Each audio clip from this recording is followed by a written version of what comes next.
Dust settled on the widow's porch as the men dumped the Apache warrior at her doorstep, their cruel laughter fading into the desert wind. Sarah Winters stared at the broken man, his proud spirit trapped in a body that refused to move below the shoulders. The settlement folks thought they'd burdened her with another mouth to feed, a final joke at the expense of a woman already struggling to survive on barren land. But as moonlight spilled across her cabin floor that night, she glimpsed something in his obsidian eyes. Not defeat, but a flame refusing to die. With calloused hands that knew both tenderness and toil, she reached for her grandmother's book of healing ways. Could an outcast widow and a paralyzed warrior from enemy worlds possibly forge something beautiful from such cruelty? Before we jump back in, tell us where you're tuning in from, and if this story touches you, make sure you're subscribed, because tomorrow I've saved something extra special for you. Sarah Winters twisted her wedding ring, a tarnished gold band that hung loose on her thinned finger. 3 years in the Arizona Territory had stripped away everything. Her husband, her dreams, her softness.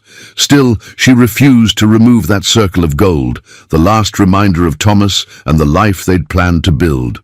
Dawn stretched pink fingers across the harsh landscape as Sarah filled her water bucket at the creek. Her small homestead, 30 acres of mostly stubborn earth, lay a quarter-mile up the slope, a rough cabin and struggling garden barely visible against the sun-bleached horizon. The creek was running lower this season, one more worry to add to her growing collection. "You're up early, Mrs. Winters," called a voice from the bend. Sarah straightened, pressing a hand against her aching back. "Morning, Doc Wilson. Thought I might get the watering done before the heat sets in." The aging physician nodded, his kind eyes the only ones in Copper Springs settlement that didn't regard her with suspicion or pity. Smart thinking, supposed to be another scorcher today. Doc Wilson was one of her few allies, along with Abigail from the general store. The rest of the settlement kept their distance, some from respect for her grief, others from distrust of a woman who spoke her mind and kept to herself. "How's that cough?" he asked, dismounting from his mule. "Better with that tonic you suggested. Added some of the red clover that grows up by the ridge. Seemed to help." The doctor's eyebrows rose. "Your own addition, eh? You've got a knack for the healing arts, Sarah. Shame to see it wasted out here on this patch of dirt." Sarah lifted the heavy bucket.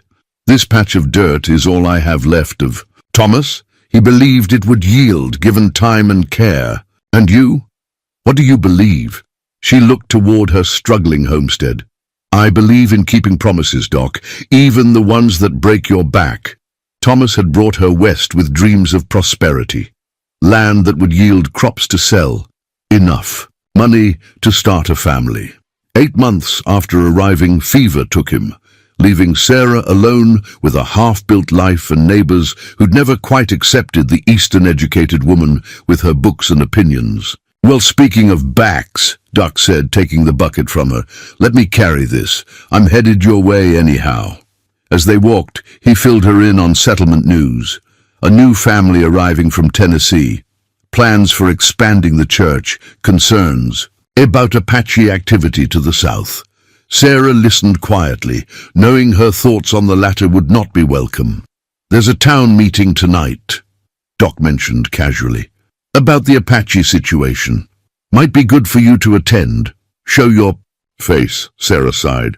"Last time I attended a town meeting, Jeremiah Cooper suggested I'd be better off returning east to find another husband rather than trying to play farmer out here." "Cooper's an ass," Doc said bluntly, "but isolation doesn't help your standing." "Sarah." At her cabin, Sarah took the bucket with a grateful nod. "I'll think about it." Later that evening, against her better judgment, Sarah found herself in the back row of the settlement's small church, which doubled as a meeting hall. Mayor Blackwood, a former army captain with a chest that strained his suspenders, stood at the pulpit discussing the Apache problem. 3 ranches hit in the past month, he proclaimed, slapping a map on the lectern. Cattle driven off, a barn burned, and young Jenkins left with an arrow through his shoulder. Murmurs rippled through the crowd. Marshal Reeves believes they're testing our defenses, looking for weakness before a larger raid. Sarah bit her lip, knowing she should stay silent, but the words escaped before wisdom could contain them. Has anyone confirmed these were Apache raids? The treaty line runs 20 miles south, and Chief Nota has been keeping his people east of Mrs. Winters. Blackwood cut in. I wasn't aware you'd become an expert on Indian affairs. Laughter rumbled through the room. I simply read the territorial newspapers, she replied evenly. And the treaty terms were published. Treaties, spat Cooper from the front row, worth less than the paper they're printed on. You think savages understand property lines drawn on maps by men in Washington? Sarah held her ground. I think they understand very well when their hunting grounds are taken. Perhaps, interrupted Blackwood, you should concern yourself with your own failing homestead, Mrs. Winters, and leave matters of security to those equipped to handle them. More laughter, crueler this time. Sarah's cheeks burned, but she kept her spine straight, the way her father had taught her during debates in his Philadelphia study. The memory seemed from another lifetime. She became aware of Doc Wilson's hand on her arm, a gentle warning. She'd made her point, futile as it was. The rest of the meeting passed in a blur of angry voices and plans for increased patrols. As people filed out, she caught fragments of whispered conversations. Thomas Winters must be rolling in his grave, filling her head with book learning instead of practical sense. Won't last another winter out there alone. Only Abigail nodded to her as she passed, a small gesture of solidarity in a room full of judgment. Outside, the night air cooled Sarah's flushed face. She untethered her horse from the hitching post, eager to return to the solitude of her homestead. However failing it might be, Mrs. Winters, she turned to find Mayor Blackwood approaching, his expression unreadable in the lamplight. You spoke out of turn tonight. Sarah tightened her grip on the reins. I spoke what I believe to be true, Mayor. Truth is a luxury out here, he said, lowering his voice. What matters is survival. These people are scared, and fear makes for poor decisions. Your educated opinions don't help. And what would help in your estimation? Blackwood sighed, suddenly looking older. Conformity, Mrs. Winters, at least in public. These are simple people trying to build something in a harsh land. They don't need complications, and I'm a complication. A woman alone, running a homestead, challenging men at town meetings. Yes, you're a complication. He paused. Thomas was well liked. His memory has afforded you certain allowances, but patience wears thin. With that, he tipped his hat and left her standing in the darkness, the implicit threat hanging in the air like the scent of coming rain. Sarah woke to pounding at her door 3 days after the town meeting. Morning light had barely touched the eastern hills as she wrapped a shawl around her nightdress and reached for the shotgun Thomas had taught her to use, but she'd never had the heart to fire. Who's there? She called, voice steadier than her hands. Open up, Widow Winters. The slurred command belonged to Jeremiah Cooper. Got a gift for you? Male laughter, several men then, greeted this announcement. Sarah's stomach knotted with dread. It's barely dawn, Mr. Cooper. Come back at a decent hour. Now don't be unfriendly. We brought you some help for that failing farm of yours. More laughter, cruder this time. Keeping the shotgun close, Sarah unlatched the door but didn't open it. I don't need help, especially not from men who've been drinking all night. Oh, but this is special help. Cooper's voice held malicious glee. Army didn't want him anymore, so we figured a woman with opinions on Indians might appreciate him. Sarah steeled herself and opened the door a crack. Cooper stood on her porch, flanked by 4 other men from town, all red-faced from liquor and cruel anticipation. Behind them, slumped in a crude travois, dragged by Cooper's horse, lay a man, an Apache man. His long black hair was matted with dirt and blood. His copper skin, stretched taut over proud cheekbones, was marked with bruises. His limbs lay at unnatural angles, unmoving. What have you done? Sarah whispered. Cooper grinned. Not us. Found him at the army outpost south of here. Scout who? Got his back broke in a skirmish. Captain said they were waiting for him to die, but it's been 2 weeks, and the stubborn devil keeps breathing. We figured since you're so concerned with Apache welfare, you might want to nurse him yourself. Sarah pushed past them to kneel beside the travois. The Apache's eyes were closed, his breathing shallow. Up close, she could see older scars mixed with fresh wounds, evidence of a hard life even before his current state. This is inhumane, she said, checking for a pulse at his neck. It fluttered weakly against her fingers. He needs a doctor. Doc Wilson already refused to waste medicine on him, one of the other men said. Said if the army surgeons couldn't help, nothing could be done. So what's your plan? Sarah demanded, rising to face them. Leave him to die on my doorstep as some sort of cruel joke? Cooper's grin widened. Well, you're always talking about how we should treat the Apache better. Here's your chance to practice what you preach. One of the other men, younger and clearly uncomfortable, shifted. Jeremiah, maybe we should just take him back and waste the trip. Besides, widows all alone out here could use the company. Cooper winked, and the others, except the younger man, laughed. Before Sarah could respond, Cooper nodded to his companions. They lifted the travois and unceremoniously dumped the Apache warrior onto her porch. The injured man made no sound, though a flash of pain crossed his face. There you go, Mrs. Winters, your very own Apache brave, though not so brave anymore, I reckon. Cooper mounted his horse. Here they make good servants if you can train 'em. Of course, this one can't move his legs, so he won't be much help with chores. The men rode off laughing, all except the younger one who couldn't meet her eyes. Sarah stood on her porch, shotgun forgotten at her side, staring at the broken body before her. For a moment, she considered running to fetch Doc Wilson anyway, but she knew the truth in what they'd said. If army doctors couldn't help, what could a frontier physician do? Besides, dragging the injured man to town would only subject him to more cruelty and humiliation. The Apache's eyes suddenly opened, obsidian black and filled with such intense dignity that Sarah took an involuntary step back. Those eyes held no plea for help, no gratitude for her concern, only a warrior's pride and the expectation of an honorable death. I don't know if you understand me, she said softly, but I won't harm you. No response, just that unwavering stare.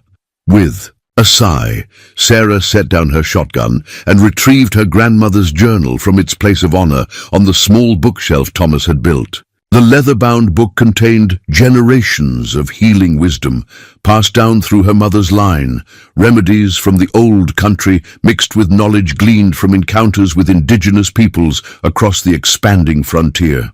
Her grandmother had been a midwife and healer in Kentucky, learning from Cherokee women before they were forced westward. The journal was Sarah's most precious possession, filled with careful drawings of plants and detailed instructions for tinctures, poultices, and healing broths. She flipped through the yellowed pages until she found the section on injuries. There, among notes on broken bones and wound care, was a brief entry on spine injuries. Immobility following back injury may improve with time and proper care, heat, special poultices, and movement of limbs to prevent stiffening. Sore trappers crushed. By trees walk again after months of such treatment. It wasn't much, but it was something. Sarah tucked the journal under her arm and approached the Apache man again. I need to get you inside. This will likely hurt. For the first time, an emotion other than stoic pride crossed his face. Surprise. Perhaps that she would attempt to move him alone. Sarah was small-boned, but strong from years of farm work. Still, it took all her strength to drag him over the threshold, his body rigid with pain he refused to voice. Inside, she arranged blankets near the fireplace, creating a pallet where she could tend to him. As she worked, memories surfaced of another sickbed, Thomas shivering with fever despite the summer heat, his once strong body wasting away as she watched helplessly.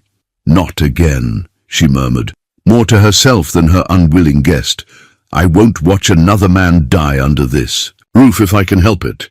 The Apache's eyes had closed again, either from pain or exhaustion. Sarah heated water and found clean cloths, then began the delicate task of washing away blood and dirt to assess his wounds. His upper body was lean but muscular, marked with the scars of a warrior's life. When she reached his lower back, she found the source of his paralysis, a deep, partially healed wound near his spine, likely from a bullet or blade that had struck bone. As she cleaned, she spoke softly, explaining what she was doing, though she doubted he understood. "I'm going to try some poultices from my grandmother's book. I can't promise they'll help, but they won't hurt." Throughout her ministrations, he remained silent and still, but his eyes, when open, followed her every move with the intensity of a hawk tracking prey. It unnerved her, that unwavering gaze, but she continued her work with determined efficiency. Night had fallen by the time Sarah finished cleaning and bandaging his wounds and applying the first poultice of yarrow and comfrey to his damaged spine. She covered him with a blanket, built up the fire, and sat in Thomas's old rocking chair, suddenly aware of her exhaustion. "I don't even know your name," she said to the silent figure on her floor, "or if you have family searching for you." No response came, of course.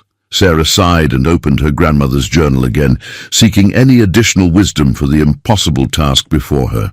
As she read by firelight, she became aware of a change in the Apache's breathing. The rhythm of sleep had replaced the shallow panting of pain.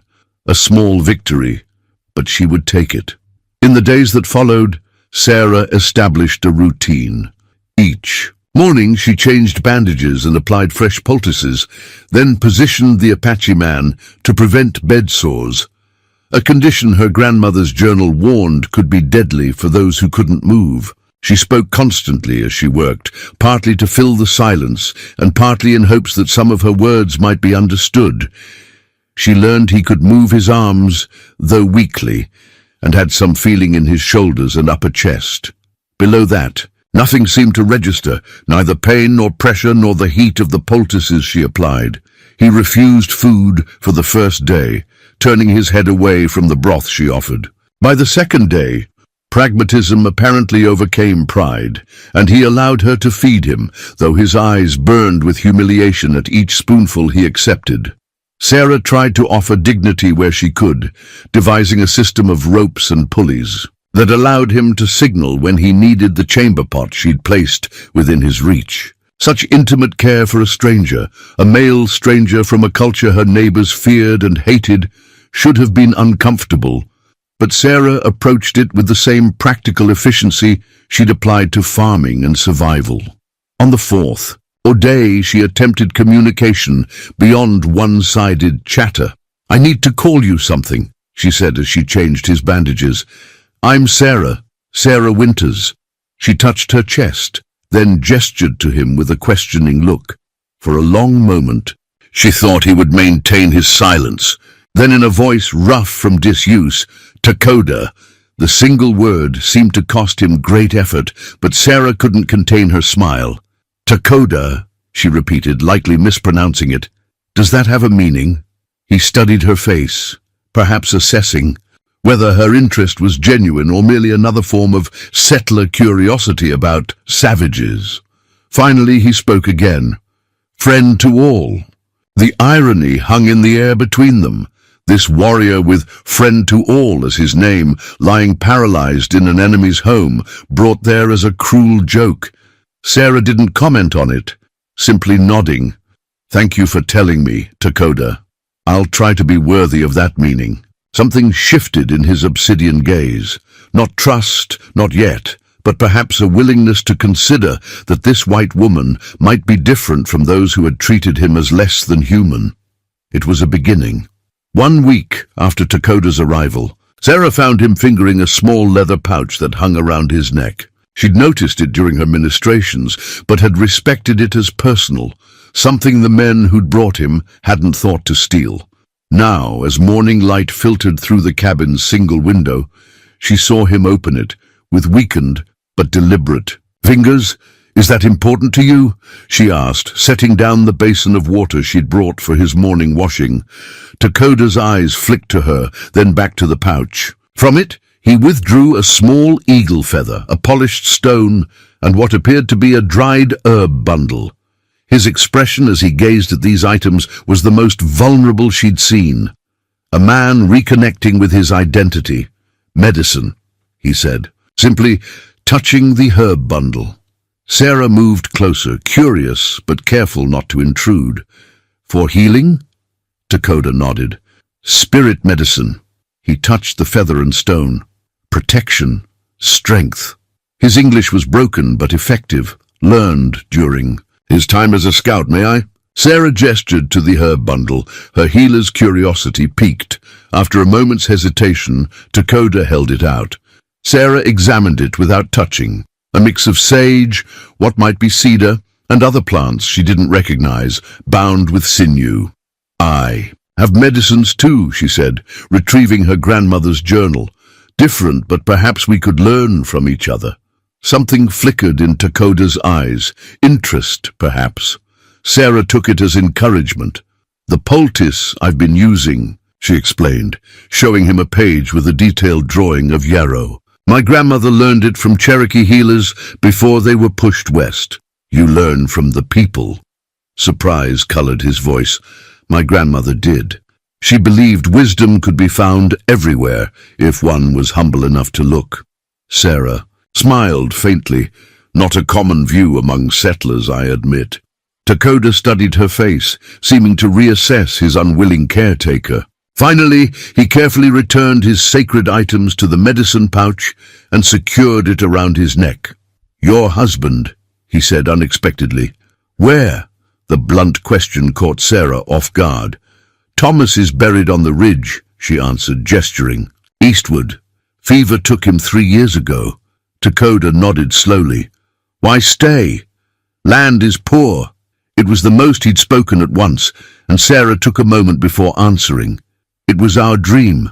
His dream, really. I promised him I'd make it work." She shrugged. "Promises matter to me, even to the dead, especially to the dead." She busied herself preparing his morning washing. "They can't release you from your word." Dakota watched her work, his expression unreadable. When she began to wash his chest and arms, a daily ritual that had become matter of fact for her, but remained a humiliation for him, he surprised her again. "I will do." He gestured to the cloth. Sarah hesitated. His arms were still weak, but the determination in his eyes was clear. She handed him the cloth and moved back, allowing him this small reclamation of dignity. His movements were slow and sometimes faltering, but he managed to wash his upper body. Sarah noticed how he avoided looking at his unresponsive legs, focusing instead on the parts of himself he could still control. "How did it happen?" she asked quietly. "Your injury." For a moment she thought he wouldn't answer. Then, "Army scouts, I guide them." His face hardened.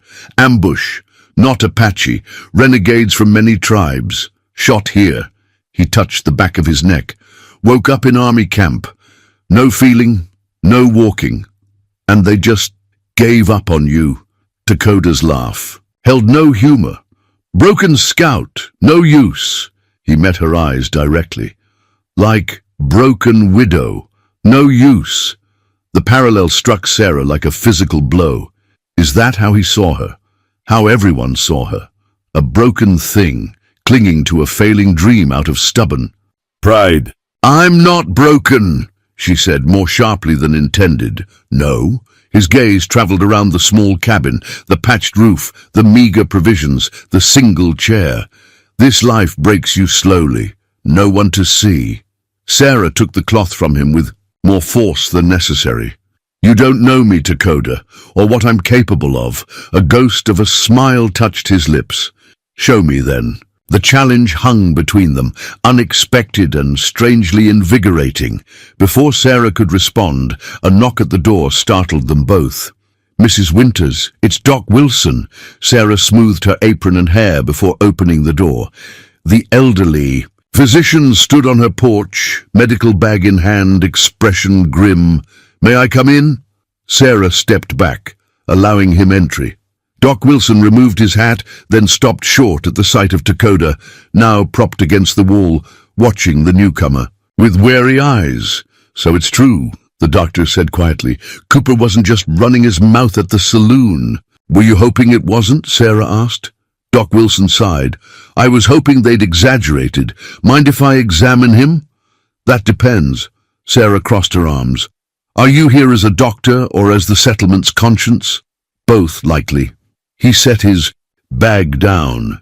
"The settlement's in an uproar, Sarah, housing an Apache, even a crippled one, after the recent raids." "Has anyone confirmed those were Apache raids?" she challenged, echoing her question from the town meeting. "Doesn't matter what I think. Perception becomes reality out here." He glanced at Dakota. "Does he understand us?" "Well enough," Sarah said. "And he has a name.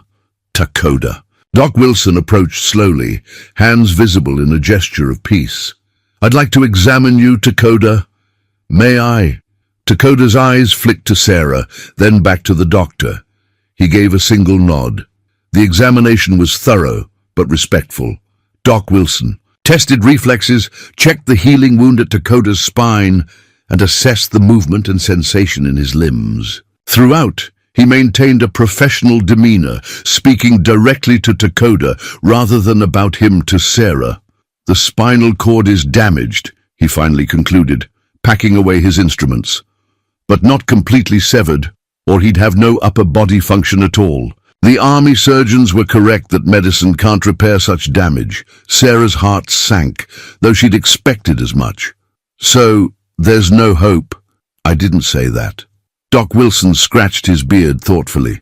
"I've seen cases where some function returned over time. The body has remarkable healing capabilities, given proper care and enough time." "What kind of care?" Sarah asked. "Keep him clean, prevent bed sores, exercise the limbs to prevent atrophy." He gestured to the poultice visible beneath Dakota's bandages. "Your grandmother's remedy?" Sarah nodded. "It won't hurt and might help with inflammation." He turned to Dakota. "You were an army scout?" "Yes." Dakota's face remained impassive. Then, "You're owed better than being dropped on a widow's doorstep as a joke." Doc Wilson's voice held genuine anger. "I'll speak to the mayor about—" "No." Both Sarah and Dakota spoke simultaneously. Doc Wilson looked between them, surprised. "You want to stay here?" he asked Dakota. After a moment, Dakota nodded. "For now." Sarah felt equally surprised but hid it. "We've established a routine," she said, as if that explained everything. The doctor sighed. "Sarah, you need to understand what you're taking on. The settlement already views you as an outsider. This will only isolate you further." "I'm already isolated," she replied evenly, "and I've started treatments from my grandmother's journal. I'd like to see them through." Doc Wilson studied her, then shook his head with a rueful smile. "Thomas always said you had more grit than sense. I'm beginning to see what he meant." He closed his bag. "I'll bring supplies when I can, basic medicines, bandages. But keep this quiet. I have other patients to consider." "Thank you," Sarah said simply.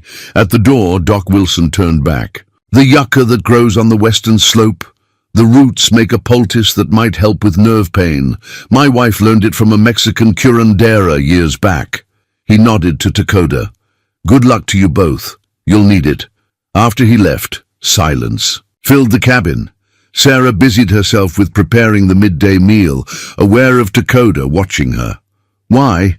he finally asked. Sarah looked up from the stew pot. "Why what? Why help enemy? Risk everything?" She considered the question seriously. "You're not my enemy, Dakota. You never did me harm." "Apache," he said, as if that explained everything. "A man," she countered, "who was treated cruelly and left at my door.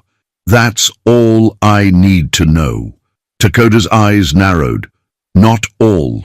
You need seeds for planting, repairs for roof, money for taxes. I bring nothing but trouble." Sarah was startled by his assessment, both its accuracy and the fact that he'd observed so much while lying helpless on her floor. "Perhaps," she admitted, But turning you away would cost something I can't afford to lose. What? The last piece. Of myself I recognize. She stirred the stew with more force than necessary. Everything else has been stripped away since coming west. Comfort, security, Thomas, respect. But I still get to decide what kind of person I am. Dakota was silent for so long that Sarah thought the conversation finished. Then, quietly, "Honor?" She looked up. "You speak of honor," he clarified. "Apache understand this." He touched his medicine pouch. "Honor costs much, worth much." Something passed between them then. Not friendship, not yet, but recognition. Two people clinging to dignity and principle in circumstances that invited surrender. The next morning, Sarah found a crude map scratched in the dirt floor beside Dakota's pallet. He pointed to various marks. "Yucca," he said, "good roots here." He indicated other marks. "These plants, good for healing. I can tell you where. How to prepare." Sarah knelt beside the map, hope flickering to life. "You'd share your knowledge?" Dakota's face remained stoic, but something softened in his eyes. "Trade. You teach reading." He nodded toward her small bookshelf. Sarah smiled, her first genuine smile in longer than she could remember. "Deal." Word spread quickly through the settlement that Sarah Winters was not only housing an Apache warrior, but actively nursing him. And back to health. The reactions were predictable. Outrage, disgust, and a new level of ostracism. When Sarah rode into town for supplies the following week, conversations halted as she passed. At the general store, Abigail greeted her with worried eyes. "They're saying terrible things, Sarah," she whispered as she filled the order. "That you've gone native, that you're—" She couldn't finish. "That I'm what?" Sarah prompted, though she could guess. Abigail flushed. "That you're keeping him for immoral purposes." Sarah almost laughed at the absurdity.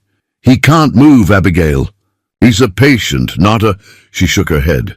"People will believe what they want to believe. Cooper and his friends have a betting pool," Abigail continued reluctantly, "on how long before you dispose of your problem. Longest bet is 2 weeks. Then they'll all lose," Sarah said calmly, though anger burned in her chest. "He has a name, Dakota, and he's a human being deserving of basic decency." Abigail glanced around nervously. "You always were braver than the rest of us, Sarah, but be careful." She slipped extra coffee and sugar into the order. "On the house." As Sarah loaded her wagon, she felt eyes on her from every porch and window. Only months ago, such scrutiny would have wounded her deeply. Now, it seemed trivial compared to the quiet battle being fought in her small cabin, Dakota's struggle to regain some function, her fight to keep them both alive on dwindling resources. Back at the homestead, she found Dakota had dragged himself to the door, an arduous journey using only his arms. He was watching the western hills with an intensity that alarmed her. "What is it?" she asked, hurrying to help him back inside. "Riders," he said. "Not settlers, different horses." Sarah felt a chill. "Raiders?" Dakota shook his head. "Scouts, watching." "Apache?" He nodded. "My people search for me." Sarah's heart sank. Of course they would. A respected warrior and scout wouldn't simply disappear without his people looking for him. "Will they come here?" she asked, helping him back to his pallet. "Not yet. Watching first." His eyes met hers. "You fear?" "I'm not sure what to feel," she admitted. "Would they take you back to your people? Could they help you more than I can?" Dakota was silent for a long moment. "No help for broken spine in my village. Old ones would sing death songs, young warriors would look away." The matter-of-fact acceptance in his voice broke something in Sarah. "I won't accept that," she said fiercely. "I've buried one man on this godforsaken land. I won't bury another." Surprise flickered across Dakota's face, quickly masked. But in that brief moment, Sarah glimpsed something she hadn't seen before. Hope. The badge caught the sunlight first. A territorial marshal's star, polished to a high shine that seemed out of place against the dust-covered rider approaching Sarah's homestead. Sarah spotted him from the garden, where she was harvesting the meager yield of early vegetables. She straightened, one hand shading her eyes, the other tightening on her basket. "Dakota," she called toward the open cabin door, keeping her voice even. "We have a visitor." Inside, she knew Dakota would be dragging himself to his observation point, a window seat she'd fashioned where he could watch the surroundings while she worked outside. 2 weeks of regular meals and exercises had strengthened his upper body considerably, though his legs remained unresponsive. The rider approached at a deliberate pace, giving Sarah time to set down her basket and smooth her apron. She recognized him now, Marshal Isaiah Reeves, the territorial lawman whose jurisdiction covered the scattered settlements in this part of Arizona. Unlike the settlement's self-appointed militia, Reeves carried actual authority from the territorial government. "Mrs. Winters," he called as he drew near. "Fine day." "Marshal Reeves," she returned neutrally. "What brings you to my homestead?" He dismounted with the fluid grace of a man who lived in the saddle. "Reports I found concerning." He removed his hat, revealing graying hair cropped close to his skull. "Mind if we speak inside?" Sarah hesitated. Reeves had always been fair in his dealings, more measured than the settlement's hotheads. Still, his arrival couldn't be good news. "Of course," she said finally. "Would you care for coffee?" Much obliged. She led him to the cabin, conscious of his assessing gaze taking in the state of her property. The patched roof, the struggling garden, the empty corral where livestock should have been. Inside, Dakota sat by the window, his face impassive but his eyes alert. Reeves stopped short, his hand instinctively moving toward the holstered Colt at his hip before he caught himself. "So it's true," he said quietly. Sarah moved to the stove, keeping her voice casual. "I see news travels fast, even out here. Mrs. Winters, housing an Apache warrior, even in his condition, is a matter I can't ignore." The marshal's voice remained professional, but his eyes never left Dakota, especially with the raids increasing to the south. Dakota was an army. "Scout," Sarah said, placing coffee cups on the table. "He worked with your people until he was injured." "I'm aware of his history." Reeves finally looked at her. "That doesn't change the current situation. There's talk of war parties moving north. Tensions are high." Sarah poured the coffee. "And you think one paralyzed man poses a threat?" "What I think doesn't matter." Reeves took the offered cup but remained standing. "It's what others perceive. You're harboring what many consider an enemy combatant. He's a human being who was dumped on my doorstep as a cruel joke," Sarah replied, heat entering her voice despite her resolve to stay calm. "What would you have had me do? Leave him to die in the dirt?" Reeves sighed. "Your compassion does you credit, ma'am, but this territory runs on different rules than whatever eastern city you came from." "Philadelphia," she said tightly, "and basic humanity shouldn't change with geography." The marshal turned his attention to Dakota. "You understand what's being said here?" Dakota nodded once. "Then you understand you're putting this woman at risk. Your presence here marks her as a sympathizer at best, a traitor at worst." "His presence was forced on me," Sarah interjected, "by men from the settlement who thought it amusing. And yet you've chosen to continue the arrangement." Reeves studied them both. "There are alternatives. The army outpost left him to die," Sarah cut in, "and the reservation would do the same for a warrior who can't ride or hunt." Reeves didn't deny it. "There's an Apache camp 15 miles south. If your guest has tribal connections, they might take him in. My people," Dakota spoke for the first time, "would sing death songs. Better quick death than slow burden." The blunt assessment hung in the air. Sarah saw something shift in Reeves's expression, reluctant respect perhaps for Dakota's honesty. "Then we have a problem," the marshal said finally, "because I can't simply ride away and pretend I didn't see this situation." "What exactly is the law I'm breaking, Marshal?" Sarah asked. "Is there a territorial statute against providing medical care to an injured man?" Reeves grimaced. It's not that simple, and you know it. In times of conflict, harboring enemy combatants— He's not a combatant, Sarah insisted. He's a patient, and there's no declared war. Semantics won't protect you from a mob, Mrs. Winters. The marshal's voice softened slightly. I've seen what fear does to otherwise decent folks, and right now, with the raids and rumors flying, fear is winning. Sarah felt a cold weight settle in her stomach. Are you threatening me, Marshal Reeves? Warning. You, he corrected. Officially, I should arrest him and take him into custody. Unofficially. He glanced at Dakota, then back to Sarah. I've known good men on both sides of this conflict, including scouts who served with honor, only to be discarded when no longer useful. He set down his coffee cup, largely untouched. I'll be direct. Mrs. Winters, I can't endorse what you're doing, but I won't actively interfere for now. But if the situation with the Apache deteriorates further, or if public sentiment turns even uglier, my hands will be tied. I understand, Sarah said. Though her mind was racing with implications, Reeves replaced his hat. I'd advise you to keep your patient out of sight when others visit, and perhaps consider accelerating his recovery, if possible. His gaze lingered on Dakota.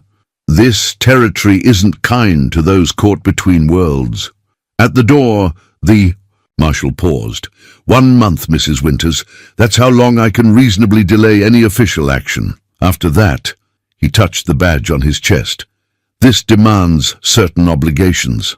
After he'd ridden away, Sarah sank into her single chair, suddenly exhausted. That could have gone worse, or better, Dakota observed dryly. He will return. Yes, Sarah agreed. Which means we have 1 month to figure out a solution. She looked at him intently. He's right about one thing. We need to accelerate your recovery if possible. Dakota's expression remained stoic, but his eyes held a question. You've been doing the arm exercises I showed you? She asked. He nodded. Good. Today we start something new. Sarah retrieved her grandmother's journal and flipped to a page she'd been studying. There's a technique here for stimulating the pathways between mind and body. The Cherokee called it waking the sleeping limbs. My leg's not sleeping, Dakota said flatly. Dead. We don't know that, Sarah insisted. Doc Wilson said the damage wasn't complete, and you've regained some strength in your upper body. Different. Maybe. Maybe not. She knelt beside his pallet. What have you got to lose by trying? The question hung between them. Finally, Dakota gave a single nod. How? Sarah showed him the journal's detailed drawings of pressure points and massage techniques. It requires daily work, several times daily, actually, combined with the poultices and teas. You have farm work, Dakota pointed out. Garden, repairs. Cannot stop for this. Then we'll adapt. Sarah's mind was already working through logistics. I'll teach you the techniques for your upper body. You can do those while I'm working outside. And we'll do the leg treatments morning and night. Dakota studied her face. Why? He asked, the question he'd posed before. This time, Sarah had a different answer. Because Marshal Reeves was right about one thing. This territory isn't kind to those caught between worlds. And like it or not, that's what we both are now. The realization settled over her like a physical weight. By choosing to care for Dakota, she had placed herself in opposition to her community, and Dakota, by accepting her help, had separated himself from his people's traditions. They were indeed caught between worlds, and their only allies were each other. 1 month, she repeated. Let's see what we can accomplish. They established a new routine immediately. Each morning began with the heated poultices applied to Dakota's spine, followed by a series of exercises Sarah designed based on her grandmother's journal and Dakota's knowledge of warrior training. While Sarah worked the homestead, Dakota practiced strengthening movements and applied pressure to specific points on his arms and chest that might stimulate nerve pathways. In the evenings, Sarah massaged his unresponsive legs, working from hip to ankle with firm, consistent pressure. Throughout, Takoda maintained a warrior's stoicism, though Sarah sometimes caught flashes of pain or frustration in his eyes when a particularly sensitive area was manipulated.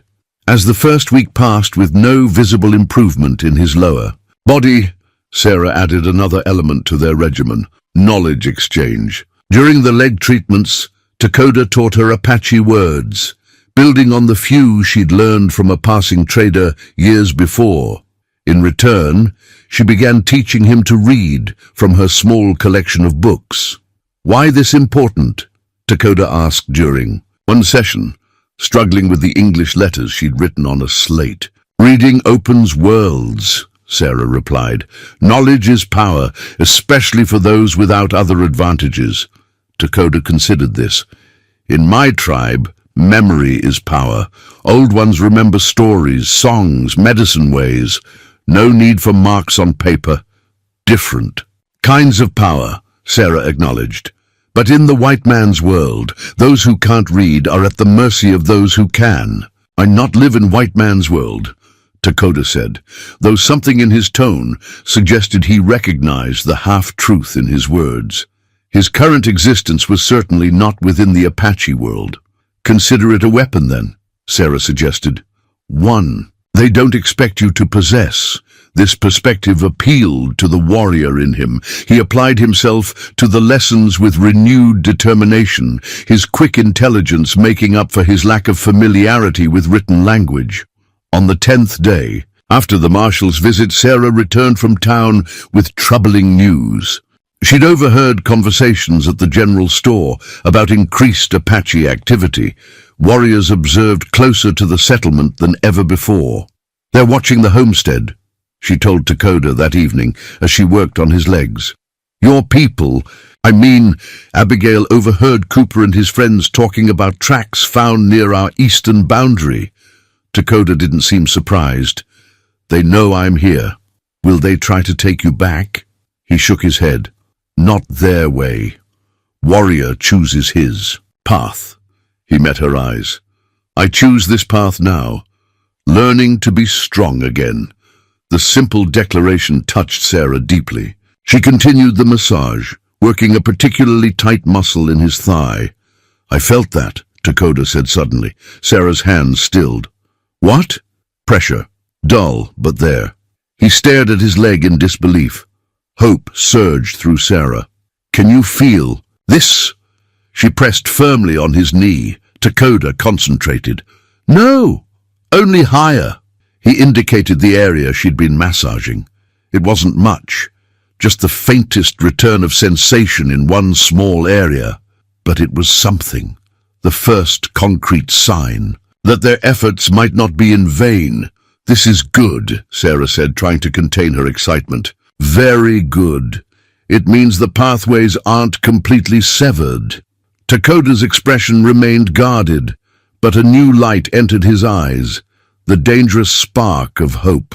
That night, Sarah wrote in her own journal, which she'd started after Takoda's arrival.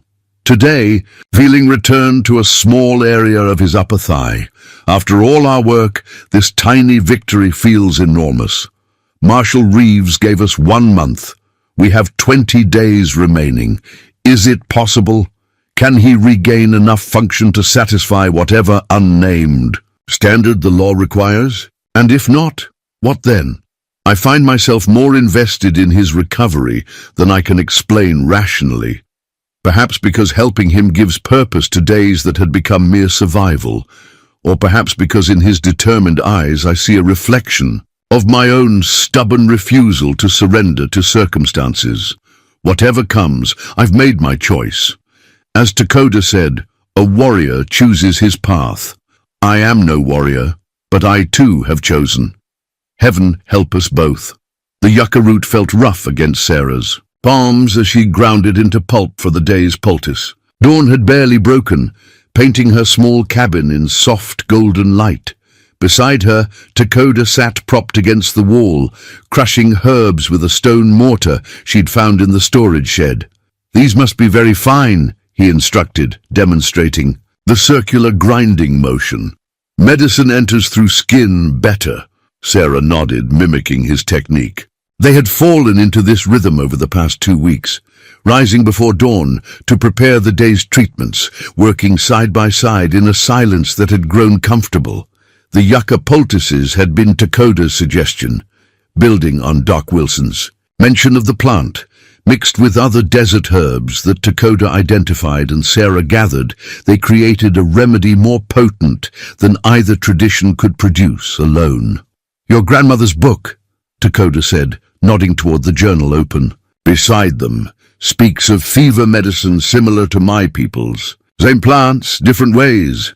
Perhaps wisdom finds similar paths no matter where it grows," Sarah replied, scraping the pulped yucca into a clay bowl. A ghost of a smile touched Dakota's lips, a rare expression that transformed his stoic features. "Wisdom, yes, but settlers rarely look to Apache for wisdom. Their loss," Sarah said simply. She helped him remove his shirt, a cast-off of Thomas's that she'd altered, and began applying the warm poultice to his back, focusing on the damaged area of his spine. Her fingers traced the scar where the bullet had entered, now healed, but still angry-looking against his copper skin. "There's less inflammation," she noted, "and the muscle spasms have decreased." Dakota nodded. "More feeling, too. Here." He touched his lower ribs. "And sometimes here." His hand hovered over his hip. The progress was slow but undeniable. In addition to the patches of returning sensation, Dakota had regained significant strength in his upper body. He could now drag himself across the cabin without assistance and had begun helping with small tasks, grinding herbs, mending tools, even teaching Sarah how to repair a broken arrow shaft he'd found near the property line. "Apache scouts still watch," he said, as she finished applying the poultice. 2 nights ago, near the creek, Sarah secured the bandage around his torso. "Do they mean us harm?" "No. Watching only. Curious." He met her eyes. "In their place I would be curious too. Apache warrior living with White Widow. Strange medicine. Is that how they see it? Medicine? Some. Others may think—" He paused, searching for words. "That you keep me for other reasons." Sarah felt heat rise in her cheeks. "Like the settlers think." Dakota nodded, his expression unreadable. An uncomfortable silence fell between them, broken only when Sarah rose to prepare breakfast. As she worked, she felt Dakota's eyes following her movements. "Marshall returns soon," he said finally. 15. "A days," Sarah confirmed, the countdown ever present in her mind. "Not enough time." The blunt assessment hung in the air. Sarah wanted to argue, to insist that their treatments were working, that he would show enough improvement to satisfy Reeves. But false hope served neither of them. "Then we need allies," she said instead. "Doc Wilson already helps when he can. Perhaps—" A knock at the door interrupted her. Sarah tensed, instinctively moving between Dakota and the entrance. "Mrs. Winters?" It was Doc Wilson's voice, unexpectedly early for his weekly visit. Sarah opened the door to find the physician looking harried, his usually neat appearance disheveled. "You need to be careful," he said without preamble. "Cooper and his friends were drinking heavily at the saloon last night, talking about solving the Apache problem at your homestead." Sarah's blood ran cold. "Threats?" "Nothing specific, but ugly talk." Doc Wilson glanced past her to Dakota. "How's his progress?" "Some sensation returning. Upper body strength improving." The doctor nodded, entering to examine Dakota briefly. "Good, good, but not enough to satisfy. Those looking for trouble." He lowered his voice. "Supplies are becoming an issue, Sarah. Abigail says people are refusing to sell to her if they suspect it's for you." "We're managing," Sarah said, though her dwindling pantry told a different story. "That yucca poultice," Doc Wilson commented, inspecting Dakota's back. "Your grandmother's recipe?" "Dakota's, actually, combined with her techniques." The doctor's eyebrows rose. "Interesting combination. Seems effective." He hesitated. "Would you be willing to prepare some for my patients? Mrs. Thornton's rheumatism isn't responding to conventional treatments." Sarah exchanged glances with Dakota, who gave a slight nod. We can do that, she agreed. But how would you explain the source? Doc Wilson smiled wryly. I believe I've just discovered an old remedy in my late wife's papers. Quite fortuitous. It was a small opening, a tiny bridge between worlds, but Sarah recognized its potential immediately. What else might your late wife's papers contain, Doctor? 3 months after Dakota's arrival, Sarah stood in her field, hands on hips, surveying Thomas's unfinished irrigation system. Her late husband had begun the project during their first season, a network of shallow channels designed to divert creek water to their parched crops. He'd completed only a quarter of it before fever took him. Each spring, Sarah attempted to extend the system, but without Thomas's engineering knowledge, her efforts yielded poor results. Now, with planting season approaching and her resources dwindling, the need for effective irrigation had become critical. Problem? Dakota asked from the cabin doorway. He sat in the crude wheelchair Sarah had fashioned, wagon wheels attached, to a modified chair, allowing him mobility around the immediate homestead. His upper body had grown impressively strong, though his legs still responded only with occasional sensation. Same as always, Sarah called back. Water, or lack of it. Dakota wheeled himself along the packed dirt path to the field edge. Over the months, he'd grown comfortable navigating the homestead's immediate surroundings, his arms powerful enough to propel him over rough terrain. Show me, he said, studying the incomplete channels with interest. Sarah knelt beside him, drawing. In the dirt, Thomas planned to bring water from the creek in stages, using the natural slope. But I can't get the levels right. Water pools here and never reaches the southern section. Dakota's eyes narrowed as he studied the land. Apache used different method. Small dams stepped, water slows, sinks deep. He pointed to various points in the field. Build here, here, here. Less water lost to sun. Could you show me how? He nodded. Need materials, stones, clay, brush. By midday they had gathered supplies, and Dakota directed Sarah in constructing the first small dam. His knowledge of desert water management, honed through generations of Apache survival in arid lands, transformed the approach entirely. Not straight channels, he explained, sketching in the dirt. Curves like snake. Water moves slower, seeps deeper. Sarah worked under his guidance, moving stones and packing clay according to his instructions. Though he couldn't physically help with the labor, his mind remained a warrior's, sharp, strategic, attuned to the environment in ways her Eastern education hadn't prepared her for. Thomas would have appreciated this design, she said, sitting back on her heels to wipe sweat from her brow. He was always looking for better solutions. Good man? Dakota asked. A rare personal question. Sarah nodded. The best I've known. Kind, but stubborn. Believed we could build something here when everyone said the land was worthless. She gestured around them. Maybe they were right.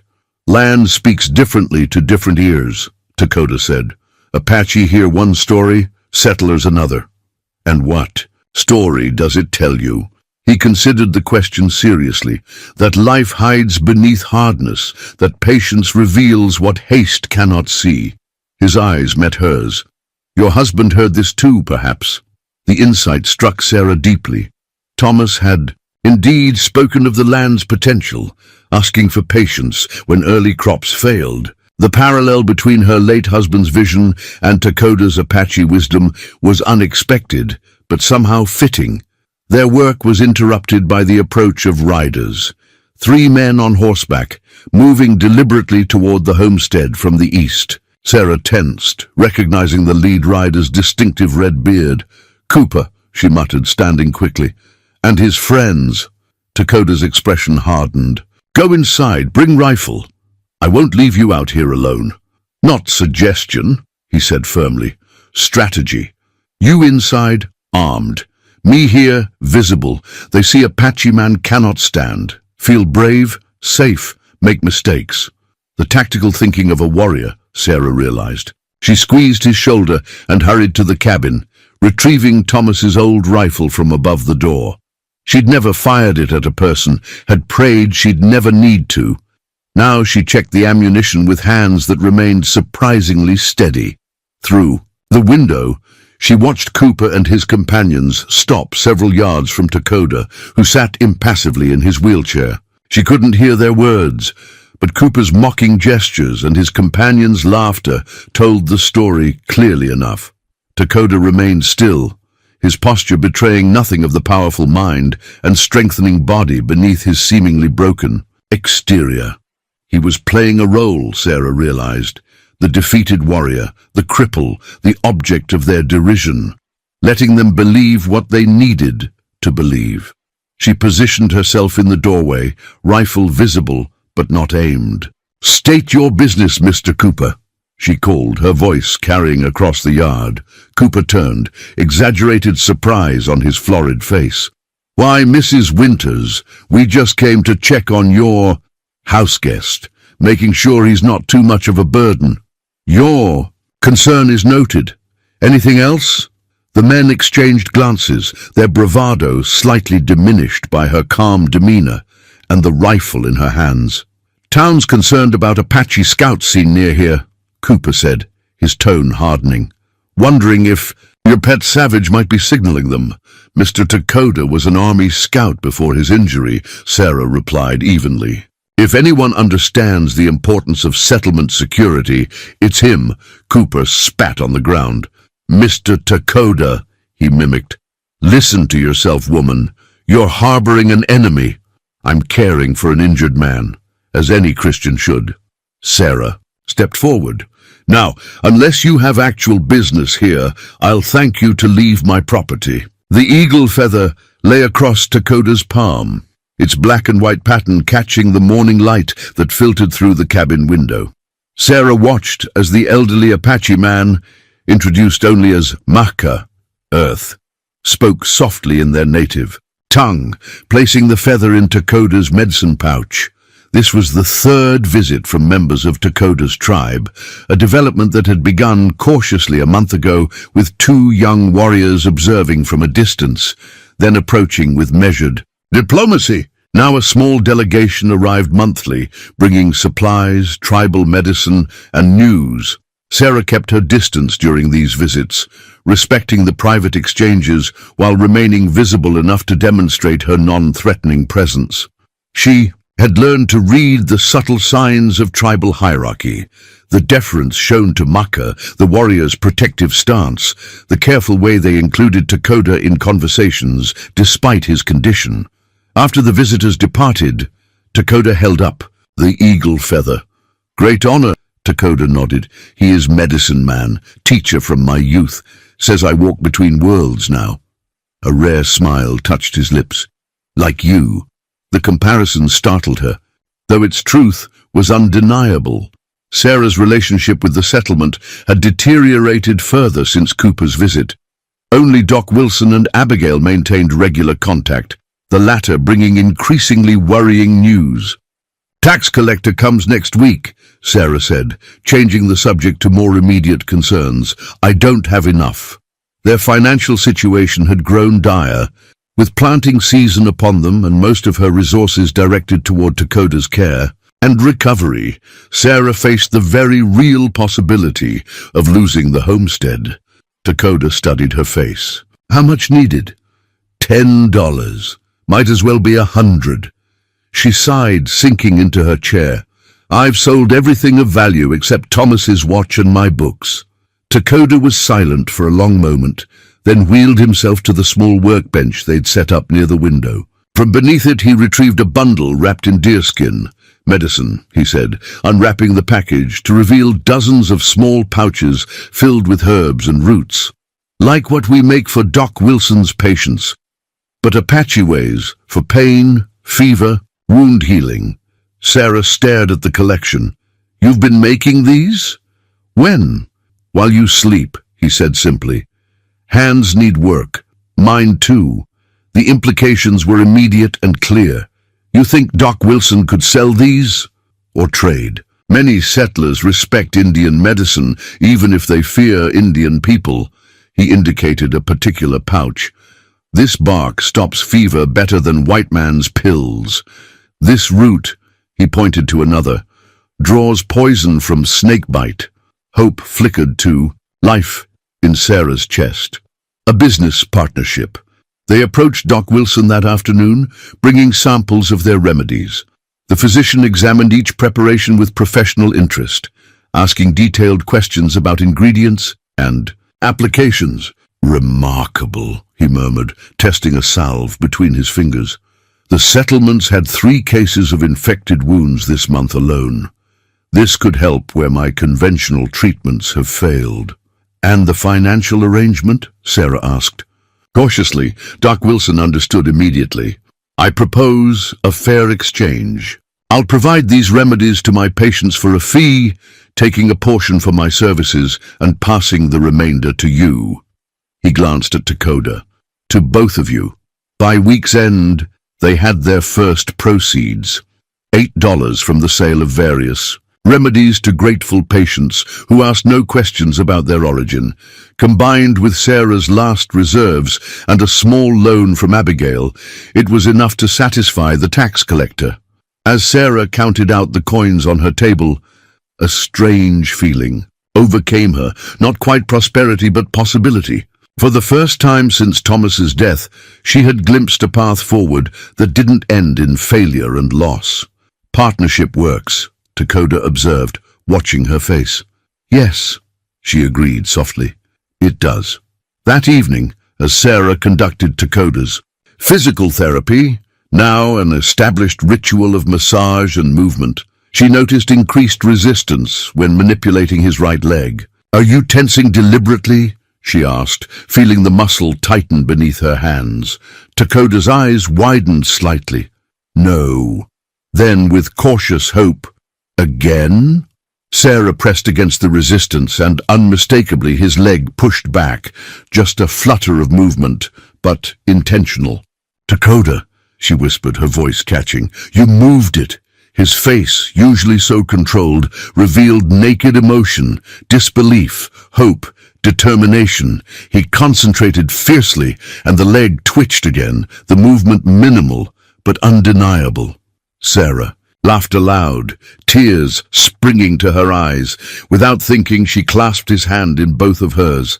"It's working," she said. "It's really working." Dakota's fingers tightened around hers. "Because of you. Because of us," she corrected. "Our partnership."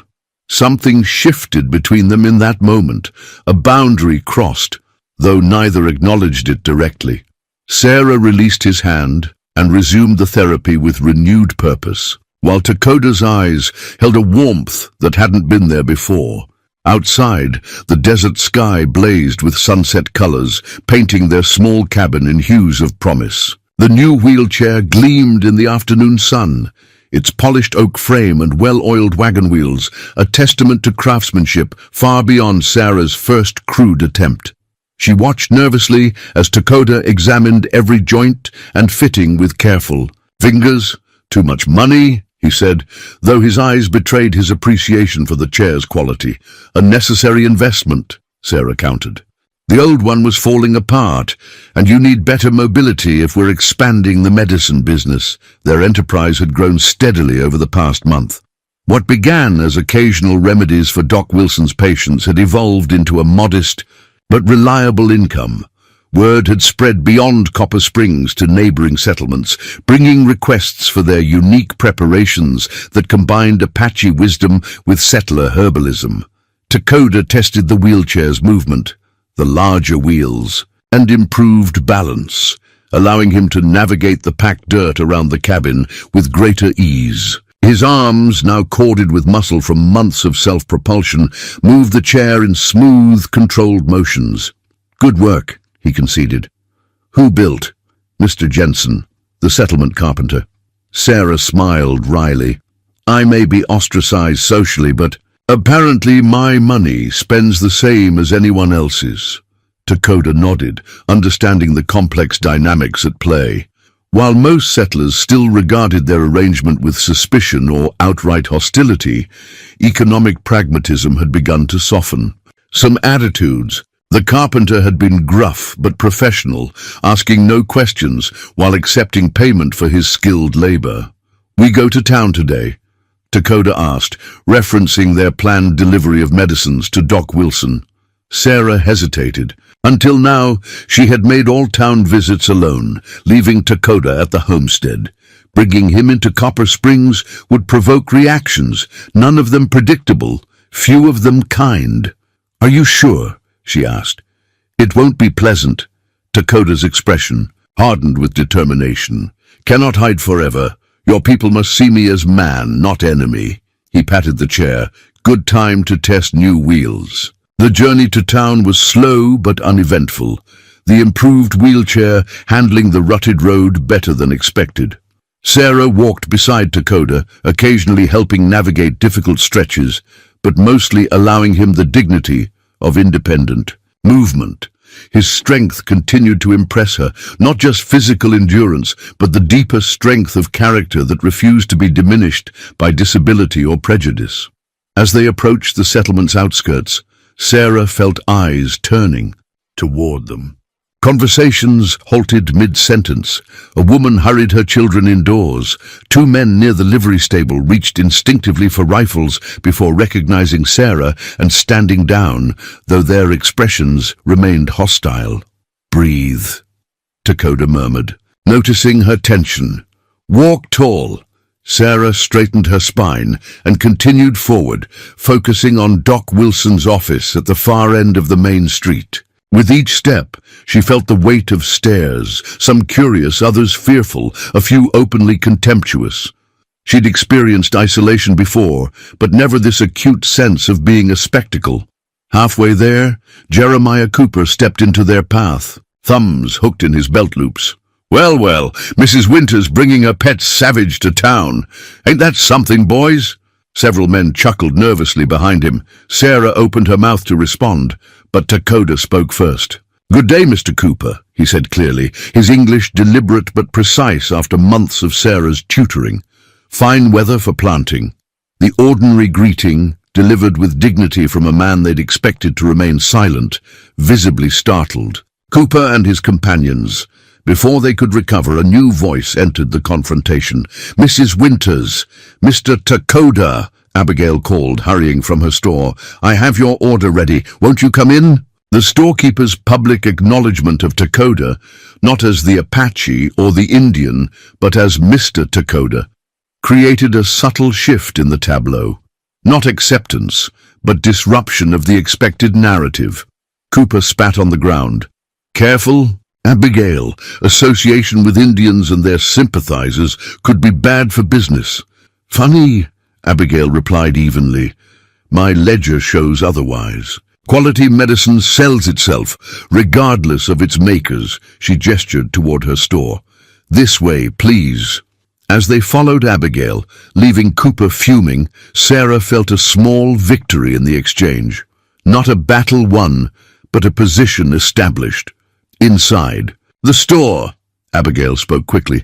"Doc Wilson's waiting for you. He has 3 new orders, including one from the mayor's wife, though she doesn't know the source." She glanced at Dakota. "Your reputation as a healer is growing, but most still don't know who's behind the remedies." "Truth finds its way," Dakota said simply. Doc Wilson's reception was warmer, his clinical eye appreciating the improved wheelchair and Dakota's evident physical progress. "The leg movements are increasing," he asked, examining the limbs in question. "Small motions," Dakota confirmed. "Right stronger than left." "Remarkable," the doctor murmured. "By all conventional wisdom, your condition should have been permanent." Sarah shared a look with Dakota. "We found conventional wisdom has its limitations, Doctor." As they concluded their business and prepared to leave town, Marshal Reeves intercepted them near the edge of settlement. "Bold move," he commented, eyeing Dakota's presence in town. "Not sure if it's brave or foolish." "Perhaps both," Sarah acknowledged. "But necessary." The Marshal studied Dakota with professional assessment. "You're looking stronger. Making progress with your recovery?" Dakota nodded. "Each day, small victories." Something like approval flickered across Reeves's weathered face. Good. This territory needs more victories, however small. He glanced around at the watching townsfolk, but proceed with caution. Not everyone appreciates a challenge to their assumptions. The map spread across Sarah's kitchen table, rendered in charcoal on a piece of tanned deerskin, a gift from Dakota's last tribal visitors. Sarah marveled at the detail. Ridgelines, water sources and trails she'd never known existed despite. In 3 years on this land, Dakota had marked Apache territories with subtle symbols, settler communities with simple squares, and military outposts with crossed lines. "This is remarkable," she murmured, tracing the meandering line that represented the creek running through her property. "Memory map," Dakota explained. "Apache scouts learn land like face of loved one." His fingers tapped a section south of the settlement. "Problem here." Sarah leaned closer. "What kind of problem?" "Settlers plan hunting party. Will cross Apache sacred ground." He indicated a small area marked with a distinctive spiral. "Young warriors already angry about past violations. More trouble will come." Sarah studied his face. "How do you know about the hunting party?" "Overheard in town. Cooper and others planning deer hunt south." The implications were immediate and troubling. Cooper's group, armed and likely liquored, blundering into sacred Apache territory already under dispute. "It was a recipe for bloodshed." "We should warn them," Sarah said. Dakota's expression darkened. "They would listen to you? Woman who houses Apache?" He was right, of course. Her standing in the community had deteriorated to the point where any warning from her would be dismissed as Indian sympathizing. Yet the alternative, saying nothing, meant potential violence that could spread beyond the initial confrontation. "What about Marshal Reeves?" she suggested. "He might listen, especially with this map as evidence." Dakota considered this, then nodded slowly. "Perhaps. But helping settlers avoid Apache territory," he struggled to find the words, "my people, would see as betrayal, and letting your people attack ignorant settlers. How is that honorable?" The question hung between them, highlighting the impossible position they both occupied, caught between worlds, belonging fully to neither. Dakota touched the eagle feather that now remained permanently fixed to his medicine pouch. "Honor demands hard choices," he finally said. "This knowledge," he tapped the map, "was given for hunting, surviving, not for—" He hesitated. "Not for helping white men," Sarah finished quietly. "Yes." His eyes met hers. "But you are not white men. You are Sarah." The simple distinction moved her deeply. "And you're not the Apache. You're Dakota." A moment of understanding passed between them, transcending the cultural divide that should have made them enemies. "We warn Reeves," Dakota decided, "but not about sacred ground. Only that Apache warriors patrol there, enough to change hunting path." Sarah nodded. "A compromise that might prevent bloodshed without betraying your people's secrets." They sent a message to Marshal Reeves that afternoon, delivered by a reluctant but cooperative Abigail. By evening, the marshal himself rode out to their homestead, his expression grave as he studied the map Dakota had prepared. "This is military-grade intelligence," Reeves said, clearly impressed. "You could track enemy movements across this entire region with this level of detail." "Not enemy," Dakota corrected firmly. "Apache, my people." Reeves had the grace to look abashed. "Force of habit, apologies." He traced the southern hunting grounds. "You're certain there are Apache patrols in this area currently?" "Yes, protecting hunting grounds before winter, and Cooper's boys are heading straight for them." Reeves sighed. "I'll redirect the hunting party. Suggest the western foothills instead. Better game there anyway." As he prepared to leave, Reeves paused at the door. "This information may have prevented serious trouble. I'm grateful." He studied them both with newfound respect. "You two have created something unusual here. A bridge of sorts." After he departed, Sarah and Dakota sat in silence, the weight of their decision settling between them. "Did we do right?" Sarah finally asked. For your people, yes, Dakota replied. For mine, he shrugged. Time will tell. And for us? The question surprised them both. When had us become a consideration separate from either of their communities? We chose life over pride, Dakota said simply. Always right choice. 3 days later, they received word that Cooper's hunting party had been redirected without incident. A small victory in a conflict that had raged for generations. That night, Sarah wrote in her journal, Today, we prevented blood from being spilled by building a bridge of knowledge between worlds. It feels both significant and utterly inadequate, like bailing water from a leaking boat. Yet Dakota says even small acts of peace matter. Water wears away stone not by force, but by persistence. His wisdom continues to surprise me, as does the strange path we now walk together, belonging neither to his world nor fully to mine. Thomas would hardly recognize me now, living with an Apache, making medicines, drawing maps to prevent conflict rather than standing on principle. Yet I believe he would understand. He always saw the value in pragmatic compassion. As for Dakota, I hardly know how to describe what he has become to me. Teacher, partner, friend, something more perhaps, though neither of us has words for it. The silver pocket watch caught the lamplight as Sarah turned it over in her hands. Her father's initials, JHM for Jonathan Henry Montgomery, remained crisp in the engraving despite decades of use.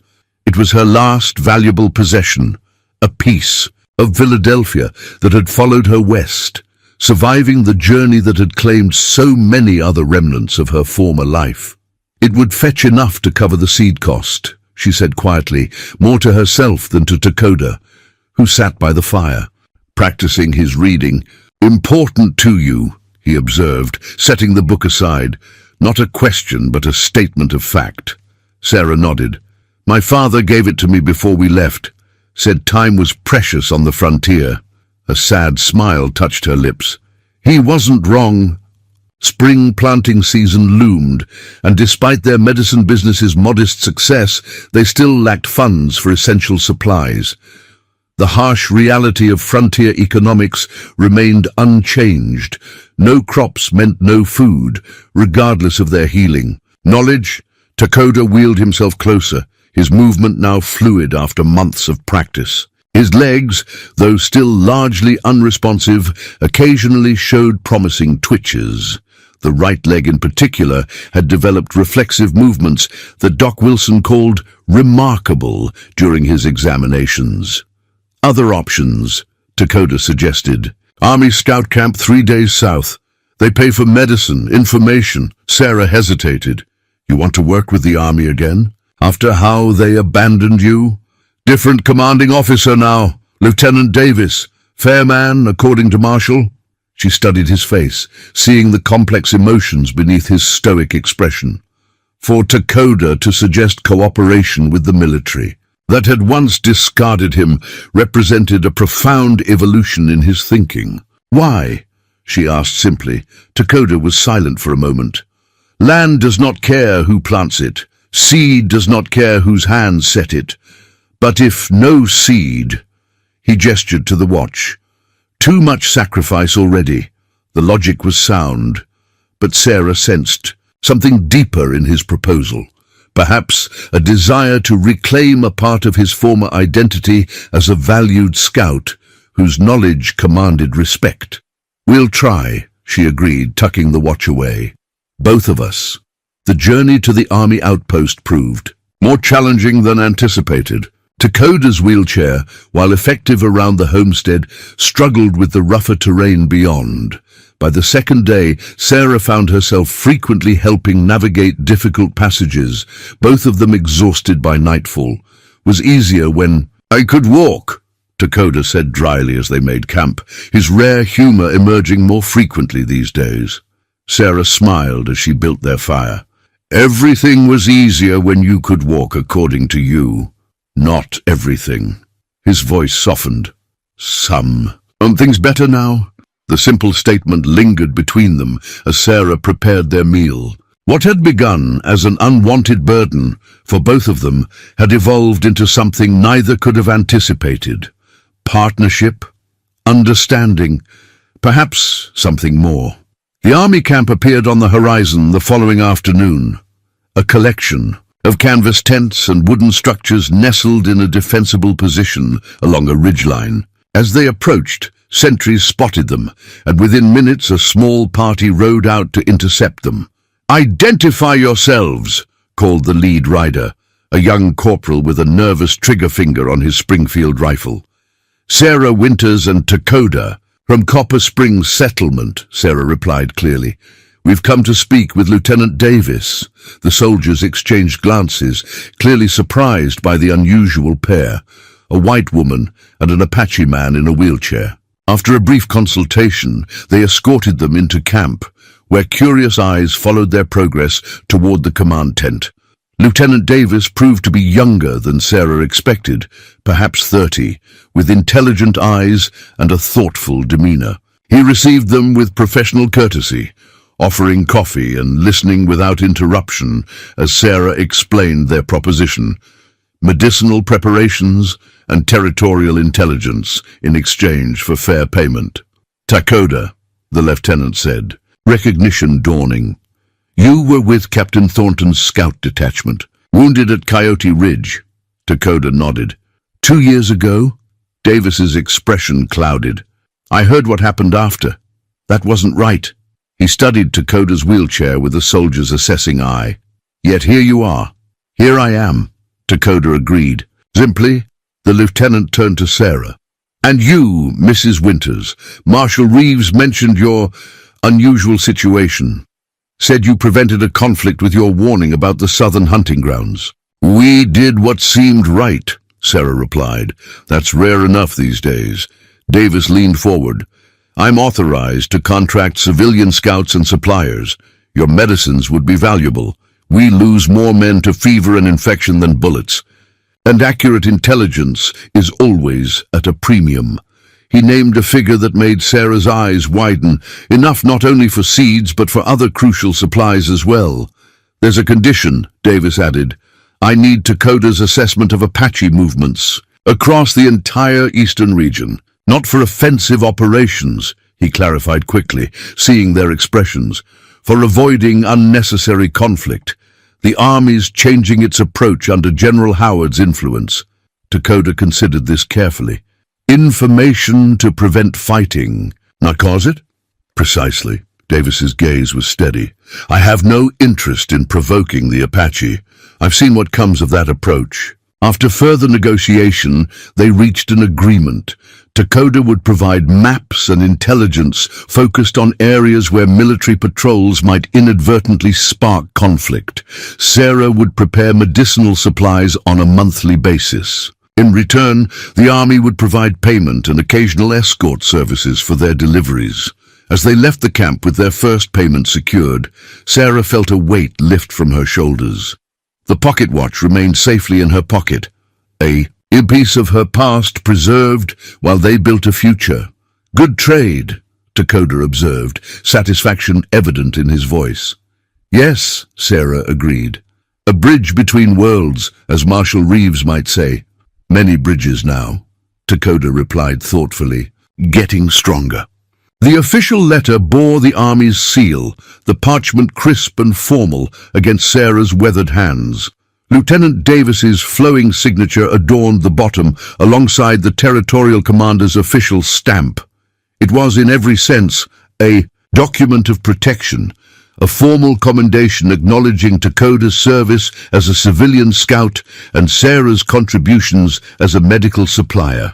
"He calls you the seated scout," Sarah noted, reading aloud the respectful title Davis had used. Throughout the document, Takoda's lips quirked in what had become a more frequent half-smile. "Better than crippled Apache." 3 months had passed since their first arrangement with the Army. The partnership had flourished beyond expectation, with Takoda's intelligence proving instrumental in preventing several potential conflicts. His reputation had spread among military circles, the scout who could read landscapes and track movements from memory, providing insights that walking men missed. "This should help with the settlement council," Sarah said, carefully folding the letter. "Official recognition from the army carries weight, even with Cooper and his friends. Tomorrow, they would appear before Copper Springs leadership to address the growing whispers about their arrangement. While their medicine business had gained acceptance through demonstrable results, their living situation remained a source of scandal, unmarried, unrelated, and from enemy cultures. Will not change. All minds, Dakota observed pragmatically. "No," Sarah agreed, "but it offers legitimacy they can't easily dismiss." Their homestead had transformed during the productive summer months. The modified irrigation system had yielded a respectable crop. The medicine shed they'd built now housed organized shelves of preparations. Sarah had even purchased 2 milk cows and a small flock of chickens, tangible evidence of their improving circumstances. Most significant were the changes in Dakota himself. His upper body had developed remarkable strength, allowing him to perform many tasks from his wheelchair. More promising still were the increasing movements in his right leg, not just reflexes now, but deliberate, if limited, control.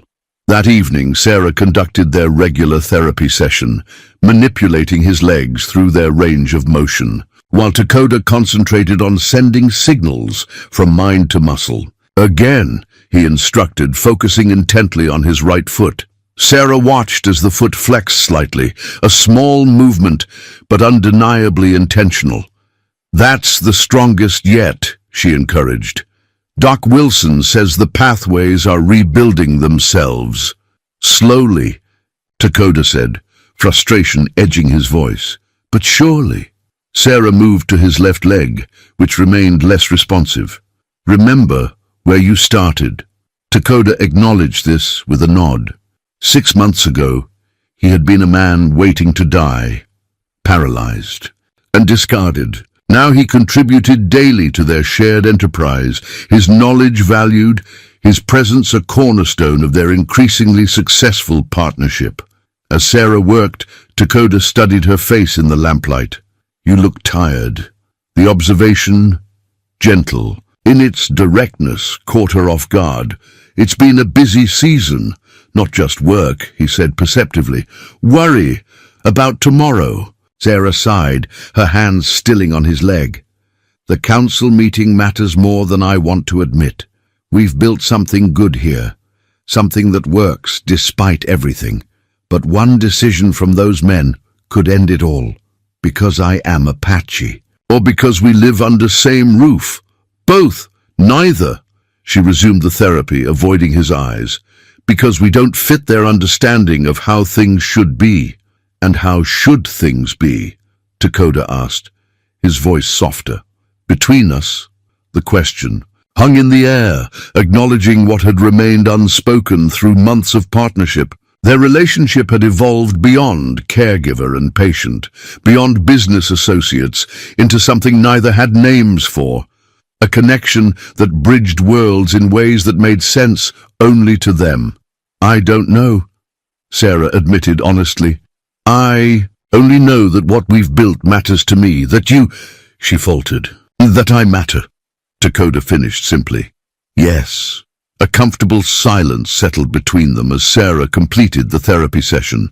As she helped him from the table to his wheelchair, Dakota's hand caught hers.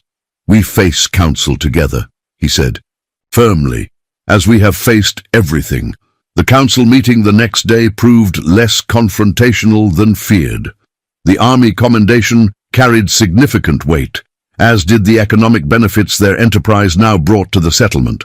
Doc Wilson spoke forcefully about the medical value of their preparations, while Abigail presented figures showing increased commerce from visitors seeking their remedies.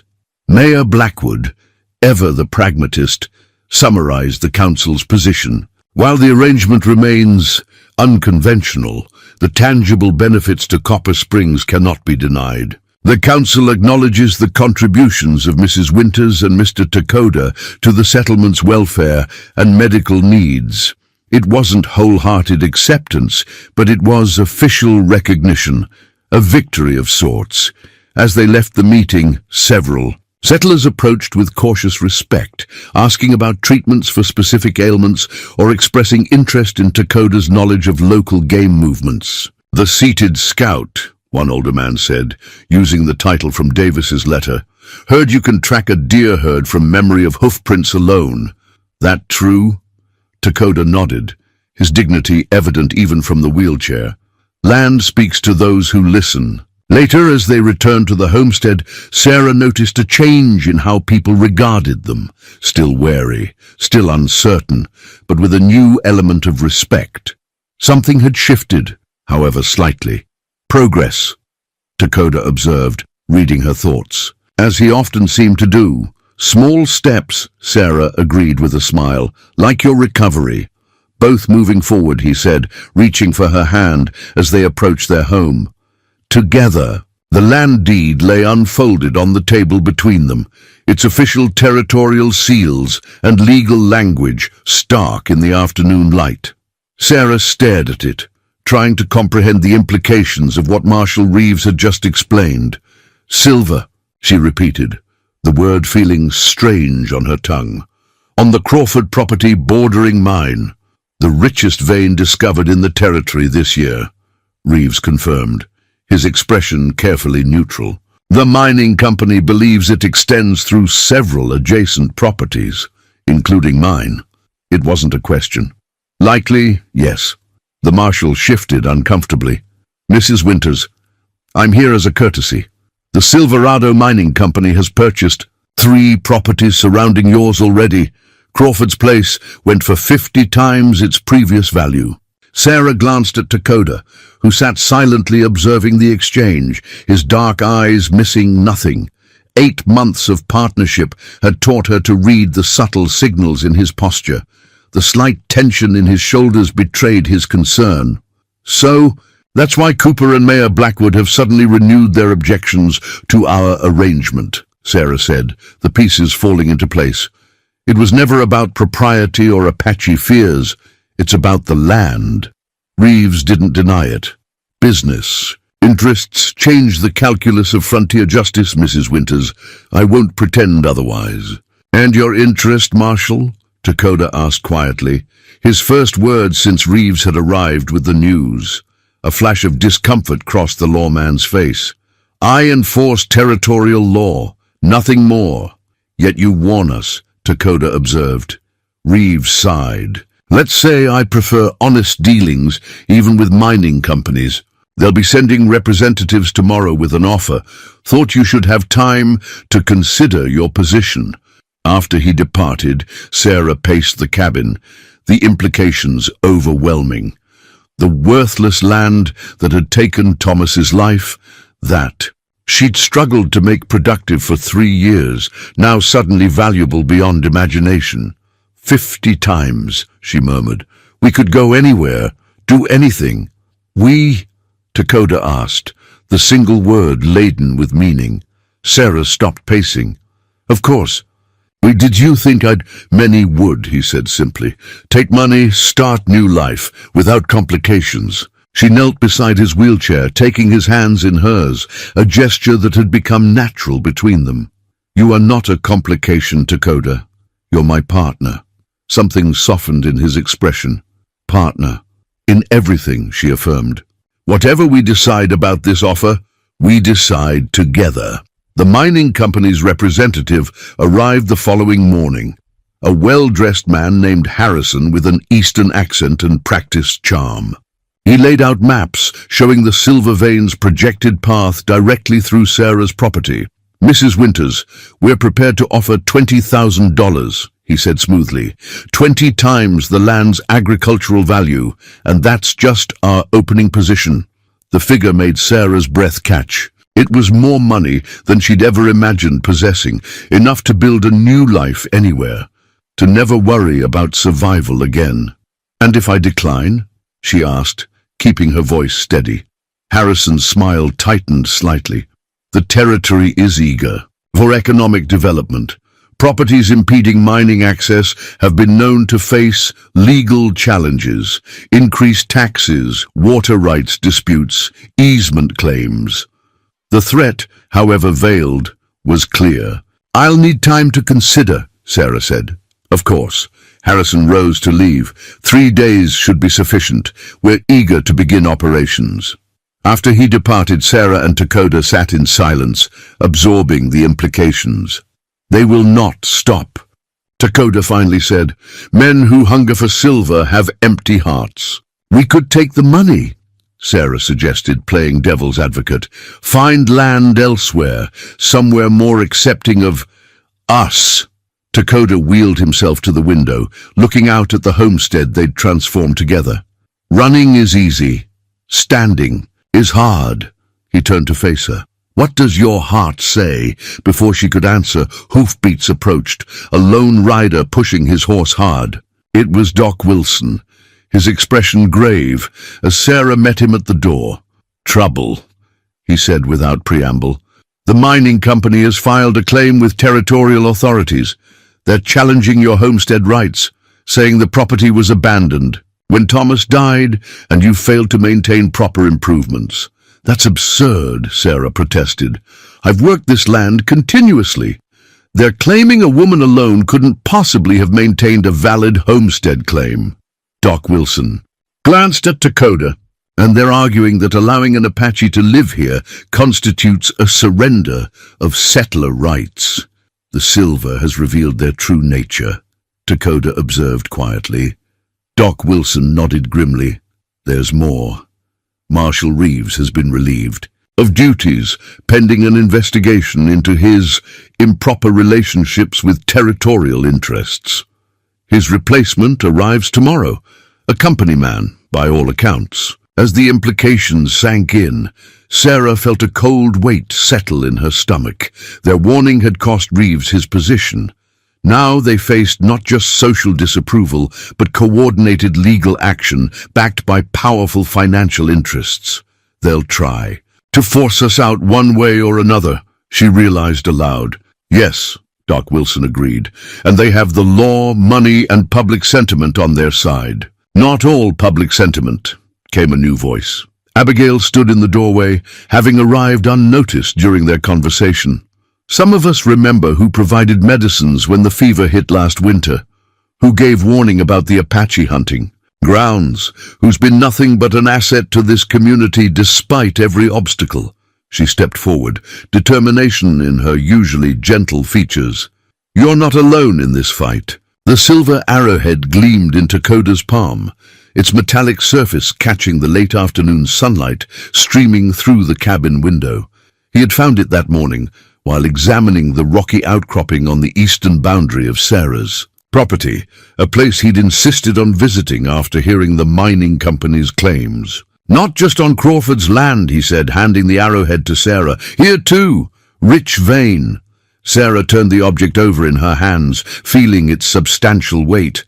Not merely silver-colored, but actual silver, pure enough that someone from Dakota's tribe had once fashioned it into a weapon tip. "My people know this place has clizeto," Dakota explained, using the Apache word for silver. "Sacred metal, not for mining, for small ceremonial items only. That's why they camp near here sometimes," Sarah realized. "Not just for water, but for this." Dakota nodded. "Old ones would take small amounts, never disturb Earth spirit by digging deep." The implications settled over them like a physical weight. Their land didn't just border a silver deposit. It contained one. The mining company's aggressive tactics suddenly made perfect sense. They didn't just want access through Sarah's property. They wanted what lay beneath it. "This changes everything," Sarah murmured. "Yes," Dakota agreed. "Makes fight harder, more dangerous." A knock at the door interrupted their contemplation. Doc Wilson and Abigail had returned, this time accompanied by the former Marshal Reeves, now in civilian clothes, his familiar badge conspicuously absent. "Town meeting's been called," Reeves announced without preamble. "Tomorrow at noon. Special session to discuss abandoned and improperly maintained homesteads, meaning yours specifically. They're moving fast, Doc Wilson added grimly. Mining company representative is buying drinks at the saloon, talking about jobs, prosperity, progress. And the new marshal, Sarah asked. Arrived this morning. Had a long meeting with Mayor Blackwood. And the mining company, Reeves's expression darkened. Former deputy from Silver City, known for handling claim disputes favorably for corporate interests. Abigail stepped forward. Sarah, we've been talking. There's a legal avenue you might consider. She glanced uncomfortably at Dakota. It's unconventional. At this point, unconventional seems to be our specialty, Sarah replied dryly. Doc Wilson cleared his throat. The mining company's claim hinges partly on the argument that a woman alone can't maintain a valid homestead. But a married woman with a husband working the land, the implication hung in the air. Sarah's eyes widened as she grasped their suggestion. You want me to find a husband? Now? Not just any husband, Reeves said, nodding toward Dakota. Your current partner. Stunned silence filled the cabin. Sarah looked at Dakota, whose expression remained carefully neutral, though she detected a flash of something in his eyes. Surprise, certainly, but something else too. That's impossible, she finally managed. The territorial authorities would never recognize... Actually, Doc Wilson interrupted, there's no specific prohibition against intermarriage in this territory. It's discouraged, certainly, but not illegal. Other territories have explicit bans, but Arizona hasn't codified such restrictions yet. And a marriage certificate would strengthen your legal claim considerably, Reeves added. Make it harder for them to challenge your right to the land, even if it were possible legally, Sarah said, struggling to process the suggestion. Who would perform such a ceremony? No minister would. Reverend Matthews, Abigail interjected. The circuit preacher. He'll be here tomorrow for his monthly visit. He's progressive in his views. Served as a missionary among the Cherokee before coming west. Sarah felt overwhelmed by the rapid developments. Just days ago, their biggest concern had been expanding their medicine business and continuing Dakota's therapy. Now they faced losing everything or entering into a marriage that would scandalize the territory. May I speak with Dakota alone? She asked quietly. Their visitors withdrew tactfully, leaving Sarah and Dakota in privacy. For a long moment, neither spoke. A marriage of convenience, Sarah finally said, testing the concept aloud. To protect the land. Is that all it would be? Dakota asked, his voice unusually soft. The question struck at the heart of what had been growing between them. A connection neither had fully acknowledged, constrained by cultural boundaries and practical concerns. I don't know, she answered honestly. What began as necessity has become something else. Dakota wheeled closer, taking her hands in his. In my tribe, marriage is not just words spoken. It is two spirits walking same path. And is that what we're doing? Walking the same path? 4 months now, he confirmed. But spirits must choose freely, not from fear. Sarah considered this wisdom. They're right about one thing. A legal marriage would strengthen our position considerably, but it would also make you a target even more than you already are. I have been target since birth, Dakota said with grim humor. Apache in white. Man's territory always walks with arrow aimed at back. This would be different, more personal. Yes. He looked down at their joined hands. Hers pale, his copper, both equally calloused from shared work. But worth risk, perhaps. For the land, Sarah asked, needing clarity. Dakota raised his eyes to hers. For the path we walked together. In that moment, understanding passed between them. An acknowledgement of the bond that had formed, transcending their disparate backgrounds and the circumstances that had thrown them together. Then let's give them something they don't expect, Sarah said, a new determination in her voice. A legal claim they can't easily dismiss. Outside, the day's final light cast long shadows across the homestead they had transformed together. The improved garden, the medicine shed, the repaired fences. From simple survival, they had built something of value, something worth fighting for. The marriage certificate bore their names in careful script: Sarah Elizabeth Winters and Dakota, no surname. Reverend Matthews had performed the ceremony at dawn, witnessed by Doc Wilson and Abigail, with former Marshal Reeves standing guard outside. Simple vows, no rings exchanged, a legal transaction by appearance, though the glances between bride and groom had suggested something deeper. Now, 2 hours later, Sarah stood before the town meeting in the settlement's church, the certificate clutched in her hand. Beside her, Dakota sat in his wheelchair, his posture regal despite the hostile murmurs rippling through the crowd. "This is an outrage," Mayor Blackwood sputtered, his face flushing crimson above his collar. Reverend Matthews had no authority to perform such a mockery. "He has performed every other marriage in this settlement," Sarah countered steadily, "and filed this one with the territorial registrar, same as those." The mining company representative, Harrison, conferred urgently with the settlement's newly appointed marshal, a hard-faced man named Bryce, who had yet to speak, but whose hand rested conspicuously on his holstered pistol. "The territorial statutes contain no prohibition against such unions," Doc Wilson added, standing supportively beside Sarah. "I've examined them thoroughly." "This isn't about law, it's about decency," Jeremiah Cooper shouted from the crowd. "White woman marrying an Apache? It's against nature." "Seems to me," Abigail interjected, her normally soft voice carrying surprising authority, "that what's against nature is trying to steal a widow's rightful property through legal trickery." The accusation hung in the air, forcing Harrison to step forward. "Silverado Mining Company has made a generous offer for the Winters property, well above market value. We're simply ensuring all claims are properly established before proceeding with negotiations." "By challenging my right to my own land," Sarah demanded, "by claiming I abandoned improvements when anyone can see the condition of my homestead." "A condition achieved with inappropriate assistance," Harrison replied smoothly, nodding toward Dakota, "which raised legitimate questions about proper settlement maintenance." "Those questions are now resolved," Sarah said, holding up the marriage certificate. "My husband and I maintain the homestead together, legally and properly." The word husband caused another ripple of murmurs. Dakota, who had remained silent throughout, finally spoke. "Land was Sarah's before our marriage," he said clearly, "remains hers now.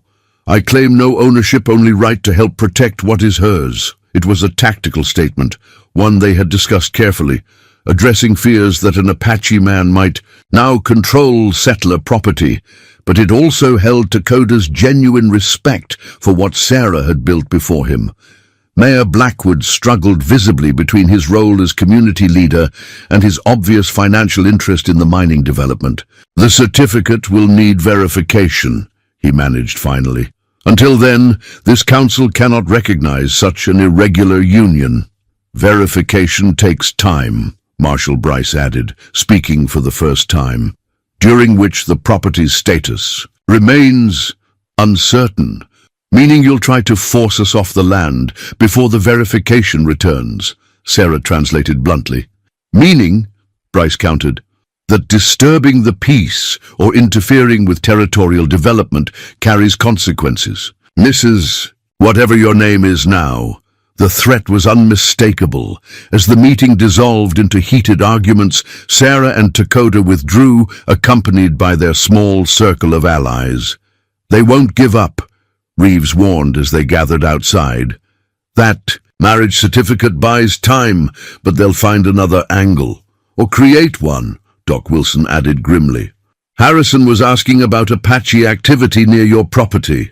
I suspect they're laying groundwork to claim hostile natives are using your homestead as a base, which would justify military intervention," Reeves concluded.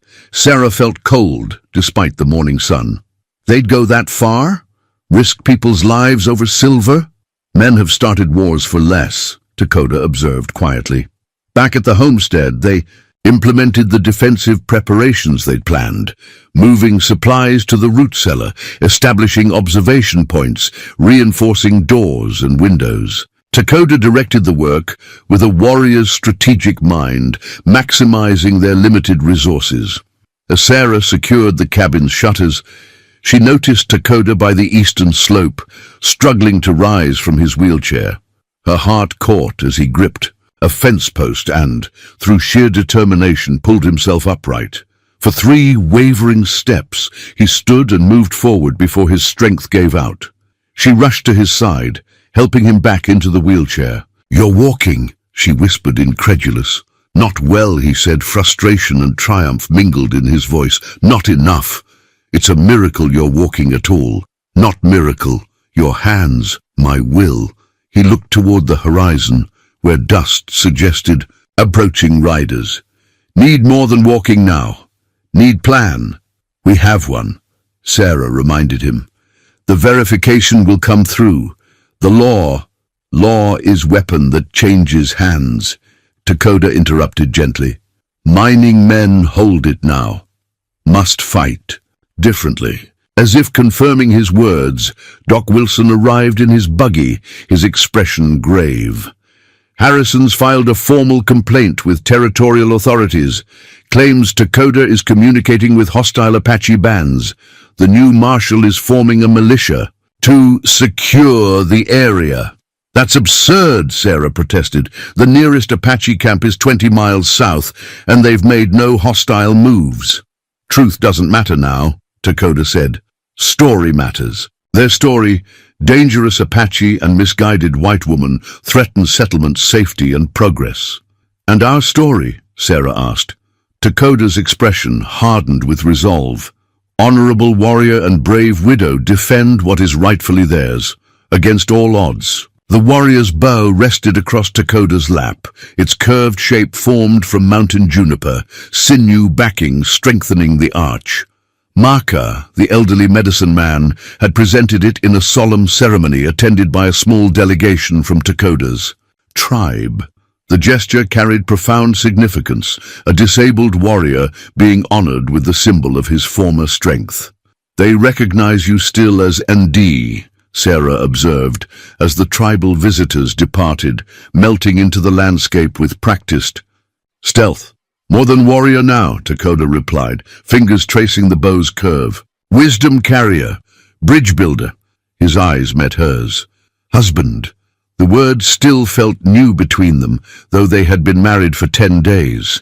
Their union, begun as legal strategy, had settled into something genuine, if still evolving. They shared the cabin as before, but with subtle changes, hands held in quiet moments, conversations deepening beyond practicalities, the careful negotiation of physical boundaries given Takoda's ongoing recovery. "Do they understand what we're facing?" Sarah asked, nodding toward the departed Apache visitors. "Yes," Maka says tribal council discussed. They offer alliance. Sarah's eyebrows rose in surprise. "Alliance? With settlers?" "With you," Takoda corrected. "With me, with Doc Wilson and others who have shown respect." He adjusted the bow across his lap. "Apache understand honor crosses boundaries. They will protect their silver place." This unexpected development shifted their defensive calculations significantly. What had seemed an impossible stand against overwhelming force now held a glimmer of hope. That afternoon brought another unexpected ally, the weather-beaten foreman from the Carson Ranch, a gruff man named Ellis, who had benefited from their medicines when a rattlesnake had struck his prized horse. "Mrs. Winters," he nodded respectfully, then with equal courtesy, "Mr. Takoda, Carson sent me, says he owes you for saving Thunder's leg." "No debt between neighbors helping each other," Sarah replied, offering coffee. Ellis accepted the cup, but remained standing, uncomfortable but determined. "Carson heard what's brewing. Mining company men been recruiting, offering $20 to anyone willing to wear a deputy's badge for a day or two. Special operation, they're calling it." "Against us," Takoda stated flatly. Ellis nodded. "Marshal, Bryce claims he's got evidence of Apache signals from your property." planning to move within 3 days. That's not much time, Sarah said, meeting Dakota's eyes. Carson says you've got friends you might not know about. Folks who remember who had medicines when the influenza hit last winter. Who warned about Apache hunting grounds and prevented bloodshed. Ellis set down his cup. He's sending 3 men tomorrow, good with rifles, discreet. After he left, Sarah and Dakota absorbed this unexpected development. The settlement isn't as united behind the mining company as they'd like to believe, she mused. People remember who stands by them, Dakota agreed. Medicine creates strong bonds.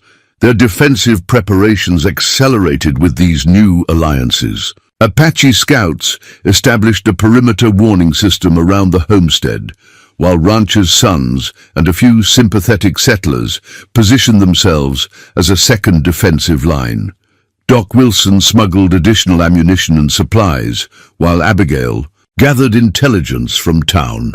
Dakota coordinated these disparate forces with remarkable skill, directing operations from his wheelchair or increasingly often using crutches to stand for short periods. His military experience as a scout, combined with Apache guerrilla tactics, created a defensive strategy that maximized their limited resources.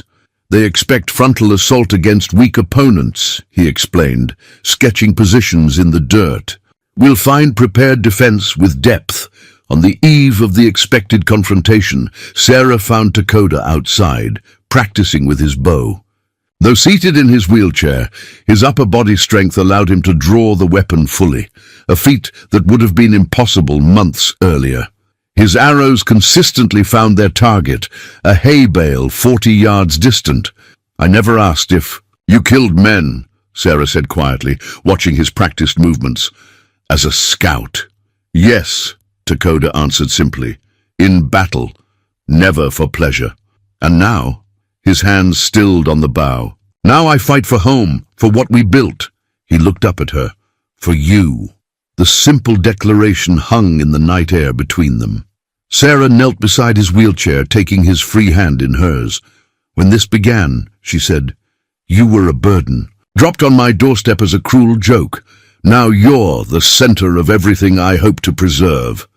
And you, Dakota replied, were enemy captor. Now, he seemed to search for adequate words in his still developing English. Finally, he simply brought her hand to his heart, the gesture conveying what language could not. Under the vast Arizona sky, they held each other's gaze, acknowledging the extraordinary journey that had brought them to this moment, from reluctant caregiver and unwilling patient to partners facing a common threat, bound by something neither had anticipated. Whatever comes tomorrow, Sarah whispered, we face it as we have faced everything. Together, Dakota finished, the word carrying the weight of a vow. Inside the cabin, the marriage certificate lay beside Dakota's medicine pouch and Sarah's father's watch, artifacts of separate pasts now woven into a shared present. Outside, their unlikely alliance of Apache warriors and frontier settlers maintained vigilant watch, united by respect for the extraordinary pair at the center of the coming storm. Sarah's fingers curled around Thomas's old Springfield rifle, the smooth walnut stock worn from years of use.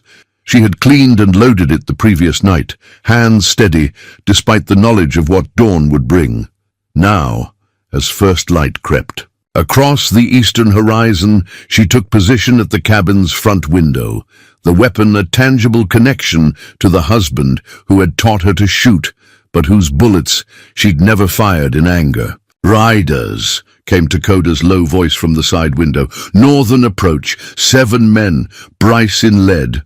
Sarah nodded, her mouth dry. Their allies were positioned according to Dakota's strategic plan. Apache scouts concealed in the surrounding landscape. Carson's ranch hands and sympathetic settlers forming a second defensive ring. Doc Wilson and Abigail maintaining a neutral position near the road, ostensibly as medical support, but ready to bear witness to whatever unfolded. Remember, Dakota said calmly, warn in shots only, above heads, force parley, not blood. The approaching riders slowed as they detected the unusual stillness around the homestead. No birds calling, no normal morning movements. Marshal Bryce raised his hand, halting his makeshift posse 100 yards from the cabin. "Mrs. Winters," he called, "by authority of the territorial government, I'm here to investigate reports of illegal activity and Apache collaboration." Sarah glanced at Dakota, who nodded. She opened the window slightly. "There's no illegal activity here, Marshal. Just a legal homestead with legal owners." "That remains to be determined," Bryce shouted back. "I have a warrant to search these premises for evidence of signaling to hostile Apache bands." "The only Apache here is my husband," Sarah replied firmly, "and we are prepared to defend our property against unlawful intrusion." Bryce conferred with his men, clearly not expecting resistance. Among his posse, Sarah recognized 2 of Cooper's friends, several drifters from town, and Harrison, the mining company representative, inappropriately armed for what was supposedly a law enforcement action. "I am ordering you to stand down," Bryce called, his hand moving to his holstered pistol. "Interference with a territorial marshal is a serious offense." Instead of Sarah's response, a single arrow thudded into the ground directly before Bryce's horse, causing the animal to rear in surprise. From the surrounding landscape came the distinctive sounds of rifles being cocked, Carson's men making their presence known. "You're surrounded, Marshal," Dakota called, his voice carrying surprising authority. "This is not Marshal's business. This is mining company's greed." Confusion spread through the posse as they realized the seemingly defenseless homestead had unexpected protection. Harrison pushed his horse forward. "This is absurd. Marshal, do your duty." Bryce hesitated, assessing the changed tactical situation. "How many are supporting you, Winters?" he called. "Enough," Sarah answered simply. "Apache warriors who respect my husband. Settlers who remember who provided medicines when the fever struck. Ranchers who value honest neighbors over corporate interests." "This is insurrection," Harrison sputtered. "This is community," came a new voice. Former Marshal Reeves rode into view from the eastern approach, accompanied by a distinguished-looking man in an official uniform. "And legal intervention," the newcomer urged his horse forward.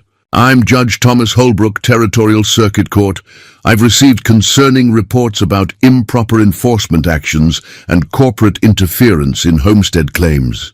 Bryce's face paled.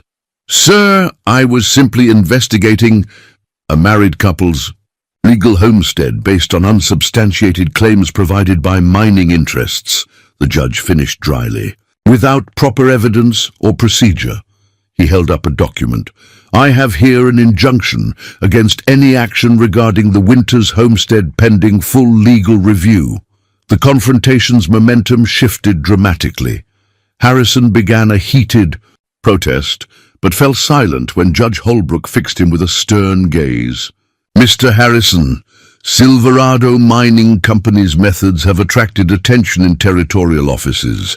There are questions about claim jumping, intimidation, and improper influence on law enforcement."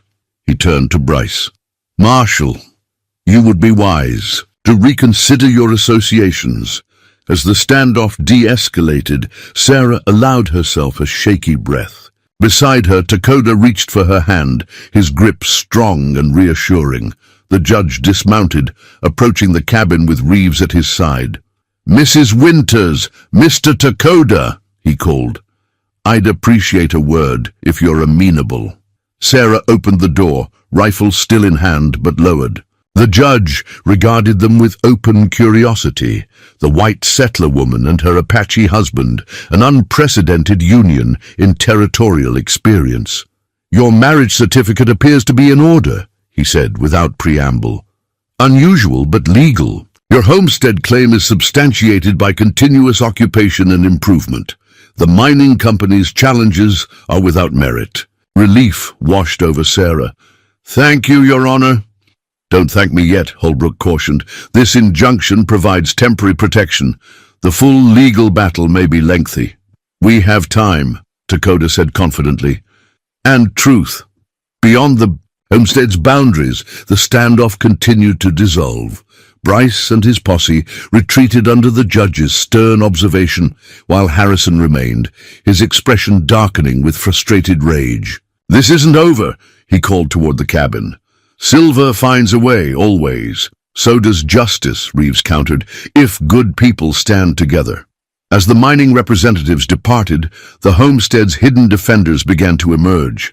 Apache, warriors nodding respectfully to Dakota, ranch hands tipping hats to Sarah, settlers acknowledging both with newfound respect. What had begun as a desperate defense had transformed into a remarkable alliance, bridging divides that had seemed insurmountable.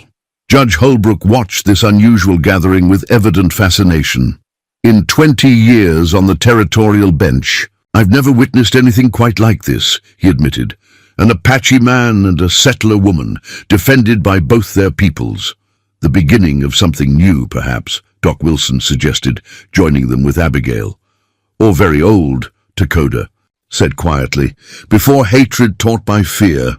1 year later, the new sign stood proudly at the entrance to their homestead, Winter's Dakota Farm, burned into polished cedar, the lettering a blend of Western script and subtle Apache symbols. Sarah adjusted it slightly, ensuring it hung perfectly. "From the stone and timber gateway they'd constructed during the summer, what do you think?" she asked, stepping back to admire their work. Dakota approached on his walking staff, his gait still uneven but steady, a far cry from the paralyzed warrior dumped on her doorstep 18 months earlier. He studied the sign with thoughtful eyes. "Good name," he decided. "Good place." The homestead had transformed beyond recognition. The once struggling garden now flourished with both traditional crops and medicinal plants. The irrigation system, combining Thomas's engineering with Dakota's desert wisdom, channeled precious water with remarkable efficiency. The newly constructed medicine lodge stood adjacent to the expanded cabin, where they prepared remedies now, sought throughout the territory. Their legal victory had come 3 months after the confrontation. Judge Holbrook had not only confirmed their homestead rights, but established a precedent regarding intermarriage and property claims that territorial authorities reluctantly acknowledged. The Silverado Mining Company, exposed for corrupt practices in multiple settlements, had withdrawn from the region entirely. More meaningful than the legal victory was the gradual acceptance they'd earned. What began as reluctant tolerance from the settlement had evolved into genuine respect. Their medicine business thrived, drawing visitors from as far as Tucson. Dakota's reputation as the seated scout had evolved. He was now known as Pride of the Territory, a name first used by Judge Holbrook in his written opinion and quickly adopted by admirers. Sarah watched as Dakota made his way toward the ridge that marked their eastern boundary, where a small stone marker honored Thomas's memory. She followed at a respectful distance, observing as Dakota placed a bundle of sage and eagle feathers beside the stone, an Apache blessing for a man he'd never met, but whose legacy he honored. "He would be proud," Sarah said as she joined him, "of what we've built here." "Yes," Dakota agreed simply. "Good man plants seeds for trees he will never sit beneath." The philosophical observation was typical of Dakota's growing comfort with English, which now extended to reading and writing with remarkable proficiency. In turn, Sarah had learned enough Apache to converse with the tribal elders who regularly visited, establishing a unique cultural exchange that bridged ancient divisions. "Lieutenant Davis arrives tomorrow," she reminded him as they walked back toward the cabin, "with another delegation from territorial headquarters." Dakota nodded. "Many questions about our methods." The territorial government had taken interest in their unusual success, particularly in how they'd established peaceful cooperation between settler and Apache communities. Davis, promoted to captain after exposing military corruption linked to mining interests, had become their staunch advocate in official circles. Inside the cabin, Sarah retrieved her grandmother's journal from its honored place on the shelf, now accompanied by a second volume, their own compilation of healing knowledge that merged European and Apache traditions. Together, they had documented treatment methods, plant identifications, and successful applications that honored both cultural approaches while creating something new. Abigail says 3 more families asked for our fever treatment, Sarah noted, reviewing recent orders. And the ranch south of Carson's wants the wound salve for their cattle. Need more sagebrush, Dakota replied practically. We'll gather tomorrow. The domestic rhythm of their conversation belied the extraordinary nature of their partnership. What had begun as reluctant caregiver and unwilling patient had evolved into a union that defied convention, yet somehow embodied the frontier's true promise, different worlds finding common ground through respect and shared purpose. As evening settled over the homestead, they sat together on the porch, watching the sunset paint the western sky in brilliant hues. Sarah's hand found Dakota's, their fingers intertwining with familiar ease. Sometimes I think about that first day, she mused, when Cooper and his friends thought they were playing a cruel joke. Great spirits have sense of humor, Dakota observed, his rare smile appearing. Turn cruel joke into good medicine. Sarah nodded, considering the unlikely path that had brought them here. Do you ever regret it? Being brought to a widow's failing homestead instead of returning to your people? Dakota was silent for a moment, his gaze thoughtful as he scanned their thriving farm. Apache visitors talking with settler neighbors near the medicine lodge. The prosperous fields that blended farming techniques from both worlds. The cabin where they had created a life neither could have imagined. No regrets, he said finally. Found new path, better than old. As darkness gathered, they remained on the porch, 2 worlds merged into one beneath the vast Arizona sky. On the table beside them lay her grandmother's journal, open to a blank page where they would record new discoveries, not just about healing plants, but about the more profound medicine of bridging worlds once thought forever divided. Tomorrow, Sarah said, not a question but a shared certainty. Tomorrow, Dakota agreed, his hand tightening around hers, and many tomorrows after.